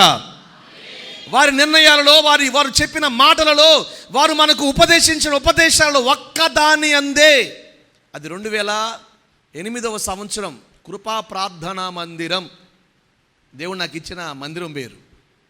అది కొమ్మమూరులో ప్రారంభించబడింది. 2009 దైవజనుల పరిచయం అయిన తర్వాత సుమారు ఒక 10 చోట్ల సభలు పెట్టించా. కృపా ప్రార్థనా మందిరం దాని ద్వారానే దైవజనుల అవకాశం. నేనేదో కార్యక్రమాలు చేసుకుంటున్నాను, పాస్టర్ గారు పరిచయం అయ్యారు. సరే మీరు వస్తారా, కార్యక్రమాలు పెట్టుకుంటారంటే వస్తానన్నారు. ముదునూరు, దోసపాడు, గరిగిపారు, పెనంకూరు, చాగంటిపాడు, పాముల్లంక, ఇలా చాలా చోట్ల, బద్దిరాజుపాలెం, ఒక ప్రొజెక్టర్ తీసుకెళ్ళి జీసస్ మూవీ వేయటం ఆ గ్రామంలో. ఆ మూవీ జరుగుతూ ఉండగా జనం ఒక 200, 300, 400 మంది చేరేవాళ్ళు. ఖచ్చితంగా యేసుప్రభు వారు ఆ బత్తిలేమని ఆ గుడ్డివాడు ఉన్నాడే, ఆ గుడ్డివాడి మీద చేతులుంచి ప్రార్థన చేస్తూ ఉన్నప్పుడు ఆపేసేవాడిని. ఈ గుడ్డోడికి ఏం జరిగిందిరా, తర్వాత ఏంటిరా అనుకునే అక్కడ ఆపి దైవజనులకు అవకాశం ఇచ్చేవాళ్ళం. దైవజనులు వాక్యం చెప్పేవాళ్ళు. ఎందుకంటే అంతా అయిపోయిన తర్వాత ఉండమంటే ఉంటారు జనం? లేదు. ఆయన సముద్రం మీద నడిచి వస్తా ఉన్నప్పుడు అక్కడ ఆపేసేవాడిని. అరే ఆయన వచ్చాడరా, ఏం జరుగుతుందిరా అనుకుని ప్రజలు అలా ఉన్నప్పుడు లైట్ ఆఫ్. పాస్టర్ గారికి సమయం, పాస్టర్ గారు ఒక అరగంట 30 గంట వాక్యం చెప్పేవాళ్ళు. చెప్పి పాస్టర్ గారు వెళ్ళిపోయేవాళ్ళు. ఆ తర్వాత మిగిలిన మూవీ వాళ్ళకు చూపించి వచ్చిన వాళ్ళకి భోజనాలు పెట్టుకుని సర్దుకుని ఇంటికి చేరేవాళ్ళం. ఇది యవనస్తుని కాలంలో నాకున్న భారాన్ని బట్టి చుట్టుపక్కల గ్రామాలలో సువార్తను ప్రకటిస్తూ ఉన్నాం. పరిచయం అయ్యారు, అనుభవాలు నచ్చినాయి, ఐక్యతలోనికి రావడం జరిగింది. 2010 సహవాసులకి ఆహ్వానించారు. 10, 11, 12 అక్కడ నుండి ట్రైనింగ్ అయి 13 ఇక్కడికి పంపబడ్డాం. పరిచర్య ఇక్కడ నడుస్తూ ఉన్నా, పంపబడింది అక్కడ నుండి 13లోకి వచ్చి ఇక్కడ ఉన్నాం. ఈ 3 సంవత్సరాలలో ప్రారంభ దినాలలో పాస్టర్ గారు చెప్పిన ఏదైనా మాట కానీ నడిపింపు కానీ ఒక క్వశ్చన్ మార్క్గా ఉండేది నాకు. నేను నేర్చుకుంది వేరు కదా, నేను వెళ్ళిన అనుభవాలు వేరు కదా, నేను బైబిల్ కాలేజీలో తెలుసుకుంది వేరు కదా, పాస్టర్ గారిని ఎలా చెప్తున్నారు, ఇలా క్వశ్చన్ మార్క్ ఉండేది. ఒకరోజు గదిలోనికి పిలిచి ఒక మాట అన్నారు. ఏమనంటే, దేవుడు మిమ్మల్ని యవన కాలంలో కోరుకుని మిమ్మల్ని ప్రత్యేకపరిచారని కాదంటలా, మీకు ఒక దర్శనం ఉంది. ఎందుకంటే సాక్ష్యాల్లో చెప్తున్నా అక్కడక్కడ అవకాశం ఇచ్చిన చోట, పలానా దర్శనంతో ప్రభు పిలిచాడు, ఆ దర్శనంతో నేను ముందుకు వెళుతున్నాను అని. దైవజనులు చెప్పిన మాట ఒకటే, నీ దర్శనం ఒకటి, నా దర్శనం ఒకటి అయితే ఎన్నటికీ పాస్టర్ గారు నువ్వు నాలో ఉండలేవు. ఏ రోజు నువ్వు జారుకుంటావు, ఉండలేవు ఇక్కడ. కాబట్టి నీవు స్థిరపరచబడి, అభివృద్ధిపరచబడి, ఆశీర్వదించబడాలంటే నీ దర్శనాన్ని పక్కన పెట్టి నా దర్శనాన్ని భుజానికి ఎత్తుకో. ఒకే మాట యందు మనసుంచండి అంటే దాని భావం, నాకుందలే, నా భక్తి నాకుంది, నా ఆలోచనలు నాకున్నాయి, నా తలంపులు నాకున్నాయి అన్నీ అనుకుంటే ఏ రోజు ఐక్యతలోనికి నువ్వు రాలేవు. నేను నిన్ను నడిపించగలను, నేను ఆత్మీయతలో బలపరచగలను, ఇదిగో నేను నిన్ను పరలోకం కొరకు సిద్ధపరచగలను, ఒక సంపూర్ణమైన సిద్ధి కలిగిన ఒక యాజకత్వం నేను స్థిరపరచగలను నమ్మి వచ్చావు. కాబట్టి ఒక్క మాట యందే నీవు మనసుంచు, నిన్ను దేవుడు బలపరుస్తాడు. నా ఆలోచనలన్నీ పక్కన పెట్టేసే, ఇంకా నా దర్శనం పక్కన పెట్టి, నా అన్ని అనుభవాలు పక్కన పెట్టేసి, ఆఖరికి నేను వాడే ఫోన్ కూడా పక్కన పడేసా. ఇంకా పాతవి కూడా లేవు. బ్రదర్ అండ్ మినిస్ట్రీస్లో రాష్ట్రం అంతా తెలిసిన వాళ్ళు ఉన్నారు. ఆ ఫోన్ కూడా తీసుకెళ్ళి పక్కన పడేసి, ఆ నెంబర్లన్నీ పోయాయి. ఇంకా లేదు, ఆ చరిత్ర క్లోజ్. ఇంకా మొదటి నుంచి నా ఆత్మీయ కుటుంబం ఇది ఇక్కడే. నేను ఇంకా హల్లెలూయా చెప్పండి గట్టిగా, హల్లెలూయా. ఒక్క మాట యందు మనసు ఉంచి వెళ్ళేవాడు ఎవరైతే ఉంటారో వారి మనసు సంతోషిస్తుంది, వారు సంతోషంగా ఉండగలుగుతారు. హల్లెలూయా. మరి ఈరోజు ప్రభు ఎందుకో మీ కుటుంబాల్లో ఎందుకు దుఃఖం కలుగుతుంది, ఎందుకు భేదాలు కలుగుతున్నాయి, ఎందుకు సంతోషంగా ఉండలేకపోతున్నారు, ఎందుకు సంతోషం మీ కుటుంబాన్ని దాటి వెళ్ళిపోయిందంటే కుటుంబంలో ఏకత్వం లేదు, ఒక్క మాట యందు వెళ్ళే అనుభవం లేదు. కాబట్టి అక్కడ సంతోషాన్ని మీరు కోల్పోయారు. ఈ రోజు నుంచి అయినా ఒక్క మాట యందు, హల్లెలూయా, కాస్త బిగ్గరగా చెప్దాం. నేనంటాను, బలిపీఠం మీద నిలబడి పాస్టర్ గారి కాలం అయిపోయింది కాబట్టి ఇంకా దేవుడు నాకు చెప్పిన మార్గంలో మిమ్మల్ని నడిపిస్తాను అని అంటాను. అది సరైనదా? అది అన్నటికీ సరైంది కానే కాదు. నేనైనా మీరైనా ఎవరైనా వారు నడిపిన అనుభవాల్లో మనం వెళ్ళినప్పుడే అది ఏ ఒక్క మాట యందు నిలిచినట్లు. బ్రతికినంత కాలం ఒకే పునాది, ఒకే రాయి, ఒకే బండ, ఒకే ఆలోచన, ఒకే దర్శనం, ఒకే అనుభవం. ఈ అనుభవాల గుండా మనం వెళ్ళినప్పుడే ఏమండి ప్రభు ద్వారా ఒక సంపూర్ణమైన సంతోషాన్ని పొందుకోగలుగుతాం. అటువంటి కృప దేవుడు మనందరికీ దయచేయునుగాక. మనుషులు లేకపోవచ్చేమో కానీ వారు బోధించిన బోధకు ఆధారమైన ధర్మశాస్త్రం, బైబిల్, పరిశుద్ధ గ్రంథం మనకు ఏంటిది?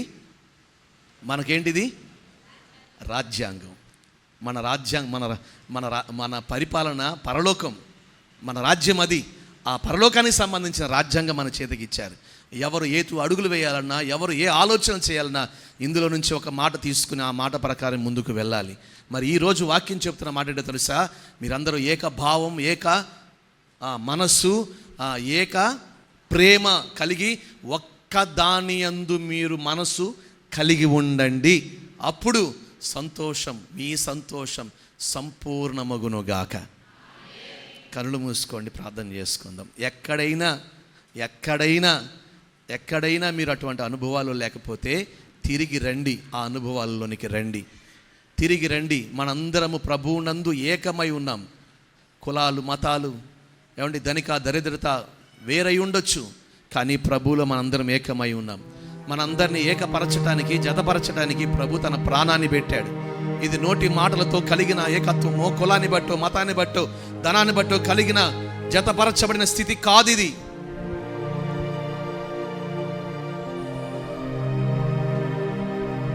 స్థితి కాదు. ఇది స్వయాన ప్రభువే తన ప్రాణాన్ని పెట్టి మనల్ని ఏకపరిచాడు.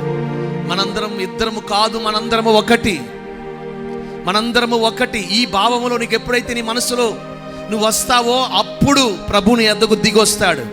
అప్పుడు వరకు ఆయన నీకు దూరంగానే ఉంటాడు. నీ ఇంటికి రాడు, నీతో రాడు, నీతో ఉండడు. ఆయన నీతో ఆయన ఉంచుకోవాలంటే, నీతో ఆయన ఉండాలంటే, నీ మధ్య నిలిచి ఆయన కార్యాలు చేయాలంటే, లక్షల మంది ప్రజలు ఏకముగా కూడి ఉత్తరం ఇచ్చినట్లు నీవు ఒక ఏకత్వంలోనికి, ఒక్క ఆలోచనలోనికి వస్తే ప్రభు నీ మధ్యకు వచ్చి కార్యాలు చేయడానికి సిద్ధంగా ఉన్నాడు. దేవుడు జతపరిచిన వారిని ఎవరు వేరు చెయ్యకూడదు అని అంటున్నాడు. ఆయన తన రక్తమిచ్చి జతపరిచాడండి, తన ప్రాణాన్నిచ్చి జతపరిచాడండి, సమస్తాన్ని దారపోసి జతపరిచాడు. మనల్ని వేరు వేరుగా ఉన్న వారిని, అక్కడకు ఉన్న వారిని ఒక ఆత్మీయ కుటుంబంగా జతపరిచాడు దేవుడే.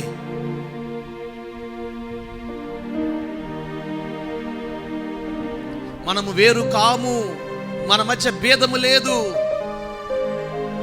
మనందరము ప్రభువులో ఏకమై ఉన్నాం. మనందరము ఒకటి, ఒక కుటుంబం. సంతోష సమయమైన, దుఃఖకరమైన పరిస్థితుల మధ్య అయినా కలిసి జీవించే ఒక ఆత్మీయ అనుభవం కలిగిన వారం.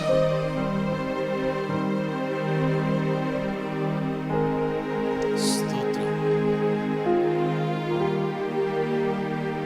హల్లెలూయా. నీ కుటుంబములో ఉందా అటువంటి స్థితి?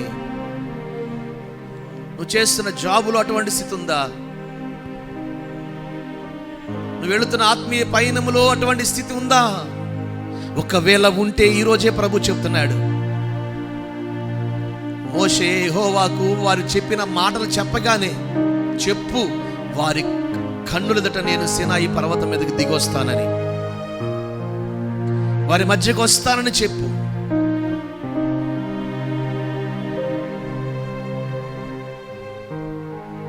ఒక్క మాట ప్రభుతో అడుగుదాం, ప్రభువా, వేరు అన్న ఆలోచన మదిలో కలుగుతుంది కానీ ఒకటి అన్న ఆలోచన రావట్లేదయ్యా. రెండు అన్న ఆలోచన వస్తుంది కానీ ఏకము అన్న ఆలోచన రావట్లేదయ్యా. సాతానుడు నన్ను భ్రమపరుస్తున్నాడయ్యా. నా భార్య నా మాట ఎందుకు వినదు, నా భర్త నా మాట ఎందుకు వినడు, నా పిల్లలు నా మాట ఎందుకు వినరు? స్త్రీ అని పురుషుడని ఆయనకు భేదము లేనే లేదు. యూదుడని గ్రీకు దేశుడని భేదము లేనే లేదు. యేసుక్రీస్తునందు మనందరం ఏకమై ఉన్నాం, ఏకమై ఉన్నాం, ఒక్కటై ఉన్నాం. రెండు కాదు, ఒక్కటై ఉన్నాం. ఇటువంటి ఆలోచన నీకు ఉంటే, అటువంటి ఆశ నీకుంటే, నీలో ఒక నూతన ఆత్మను ప్రభు పుట్టించబోతున్నాడు. నీలో ఒక నూతన ఆత్మను పుట్టించబోతున్నాడు. నీలో ఒక నూతన ఆత్మను పుట్టించబోతున్నాడు. సంఘములో ఒక నూతన ఆత్మను పుట్టించబోతున్నాడు. ఆ ఆత్మ మనల్ని జయం వైపు నడిపించునుగాక, స్వస్థతల వైపు నడిపించునుగాక, ఆత్మ కార్యాల వైపు నడిపించునుగాక, పరిశుద్ధ ఆత్మ ఉద్యములకి నడిపించునుగాక, ఎదురయ్యే సమస్యలన్నిటి నుంచి విడిపించునుగాక, మనల్ని ధైర్యపరిచి ఆయన ఆశీర్వాదాన్ని పొందుకునే వారిగా చెయ్యునుగాక. మీరు ఒక్క మాట యందు మనసు కలిగి ఉండండి. రెండు కాదు, ఒక్కటే. మన తండ్రి ఒక్కడే. మనకు నేర్పిన ఉపదేశం, మనకు వేయబడిన పునాది ఒక్కటే. అది మార్చబడేది కాదు కాలానుగుణంగా, అది చెదిరిపోయేది కాదు కాలానుగుణంగా. ప్రార్థన. మహాపరిశుద్ధుడు అయిన మా గొప్ప దేవానికి స్తుతులు స్తోత్రాలు చెల్లిస్తున్నాం ప్రభా. ఈరోజు మీరు మాట్లాడినట్లుగా ప్రభా, మా జీవితాల అన్ని విషయాల్లో ఏకత్వంలోకి రావటానికి మీరు సహాయమును అందించమని వేడుకుంటున్నాం ప్రభా. నీకు స్తోత్రాలు. అది కుటుంబములో అయినా, సంఘములో అయినా, వ్యక్తిగతంగా అయినా, ఎక్కడున్నా ప్రభా, అయా ఏకముతో కూడిన స్థితిని దయచేయండి. ఒక్కటైనట్లుగానే ఉంచండి ప్రభా. తండ్రి నీకు స్తోత్రములు. లక్షల మంది ఇశ్రాయేలు ప్రజలు ప్రభా ఏకముతో కూడిన మాట మాట్లాడారు నాయన. నీకు స్తోత్రాలు. వారి ఆలోచన ఒక్కటై ఉంది గనుకే ప్రభా, అయ్యా మీరు దిగి వచ్చినట్లుగా తండ్రి మీరు మాతో ఈ దినం మాట్లాడుతూ వచ్చారు. మా కుటుంబాలలో మీరు ఉండాలంటే, సంఘములో మీరు సంచరిస్తూ ఉండాలంటే, ఓ నా తండ్రి ఏకత్వము కలిగిన స్థితి ఉండాలని మాట్లాడారు ప్రభా. ఆ ఏకత్వము లేకుండా చెయ్యాలని చూసేవన్నీ తరిమి కొట్టండి యేసునామములో. పరిశుద్ధాత్మ దేవానికి స్తోత్రములు చెల్లిస్తున్నాం ప్రభా. వారు ఏక మనస్సు కలిగి ఉన్నారు గనుకే అయా నూతన ఆత్మతో నింపబడ్డారని లేఖనాలు సెలవిస్తున్నాయి. తండ్రి నాయనా నీకు వందనములు. నూతన ఆత్మ మా జీవితాల్లో క్రియ జరిగించినట్లుగా, పరిశుద్ధాత్మ చేతనే మేము నడిపించబడినట్లుగా, సమస్తమును నూతన పరచబడినట్లుగా తండ్రి నీకు స్తోత్రములు. కావలసిన ఏక మనస్సు దయచేయమని వేడుకుంటున్నాం ప్రభా. ఎక్కడైతే ఏక ప్రేమ ఉంటుందో తండ్రి, ఒక్కటైన అనుభవం ఉంటుందో ప్రభా, అక్కడ తండ్రి సంతోషం పరిపూర్ణం చేయబడుతుందని, సంపూర్ణమైన సంతోషాన్ని దేవా అయా మీరు నిలిపి ఉంచుతారని లేఖనాలు సెలవిస్తూ ఉండగా, నిజమే ఎన్నున్నా సంతోషం లేని పరిస్థితులయ్యా, ఎంత ఆశపడిన ఆత్మలో తృప్తి లేని స్థితి ప్రభా, ఆత్మలో ఉజ్జీవం లేని స్థితి ప్రభా. దీనంతటికి కారణం ఏకత్వము లేకపోవటం వలనే అని మీరు మాట్లాడుతూ వచ్చారు. సంఘాలలో ఏకత్వము పని చేయునుగాక, ఏక మనస్సులోకి పరిశుద్ధాత్మ దేవుడు నడిపించునుగాక, ఏక మనసును అడ్డుకునే చీకటి కార్యములన్నీ తొలగిపోనుగా యేసునామములో. పరిశుద్ధాత్మదేవ నీ వశములోకి తీసుకోండి కుటుంబాలను, సంఘములను, వ్యక్తిగత జీవితములను.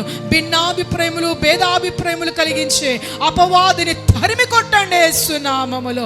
నా తండ్రి నీకు స్తోత్రం. ఎక్కడ నువ్వు ఉంటే అక్కడ మహిమే దేవా, ఎక్కడ నువ్వు ఉంటే అక్కడ ఆశీర్వాదమే, ఎక్కడ నీవు ఉంటే అక్కడ ఉజ్జీవమే గనుక తండ్రి అయ్యా, ఇశ్రాయేలు ప్రజల మధ్యకి దిగి వచ్చినట్లుగా ప్రతి క్షణం మాతో మీరు ఉండాలయ్యా నాయన. నీ సన్నిధి స్పర్శను మేము అనుభవించగలగాలయ్యా. సత్య స్వరూపమైన ఆత్మ చేతనే ప్రతి క్షణం సర్వసత్యములోకి నడిపించబడగలగాలి. మా సంతోషం ఎల్లప్పుడూ సంపూర్ణమగునట్లుగా నడిపించమని నీ దాసుని మరుగుపరిచి నీ లేఖనాల ద్వారా మీరు మాతో మాట్లాడినందుకు స్తోత్రం అయ్యా. విత్తబడి మాట కూడి ఉన్న మా అందరి జీవితంలో తండ్రి ఫలింప చేయమని వేడుకుంటున్నాం ప్రభా. ఆశగల ప్రాణములను తృప్తిపరిచే దేవుడుగా నీవు ఉన్నావు గనుక మా ప్రాణములను మీరు తృప్తిపరుస్తూ నడిపించమని, మహిమా ఘనత ప్రభావములు ఆరాధన అంతటి ద్వారా మీరు మహిం పొందినందుకు స్తోత్రములు చెల్లిస్తూ యేసయ్య పరిశుద్ధ నామములో ప్రార్థించి వేడుకుంటున్నాము తండ్రి, ఆమేన్. మన తండ్రి అయిన దేవుని ప్రేమ, కుమారుడైన యేసుక్రీస్తు వారి కృప, పరిశుద్ధాత్ముని యొక్క నిత్య ఆదరణ సహవాసం ఇప్పుడు ఆయన రాకడవచ్చు పర్యంతరం మనందరిలో ఏకత్వాన్ని కలుగుజేసి ఆయన మన మధ్య నిలిచి ఆయన ఆత్మను మన మీద కుమ్మరింపజేసి మన సంతోషమును సంపూర్ణముగా చేయునుగాక. బిగ్గరగా చెప్దామా? ఆమేన్.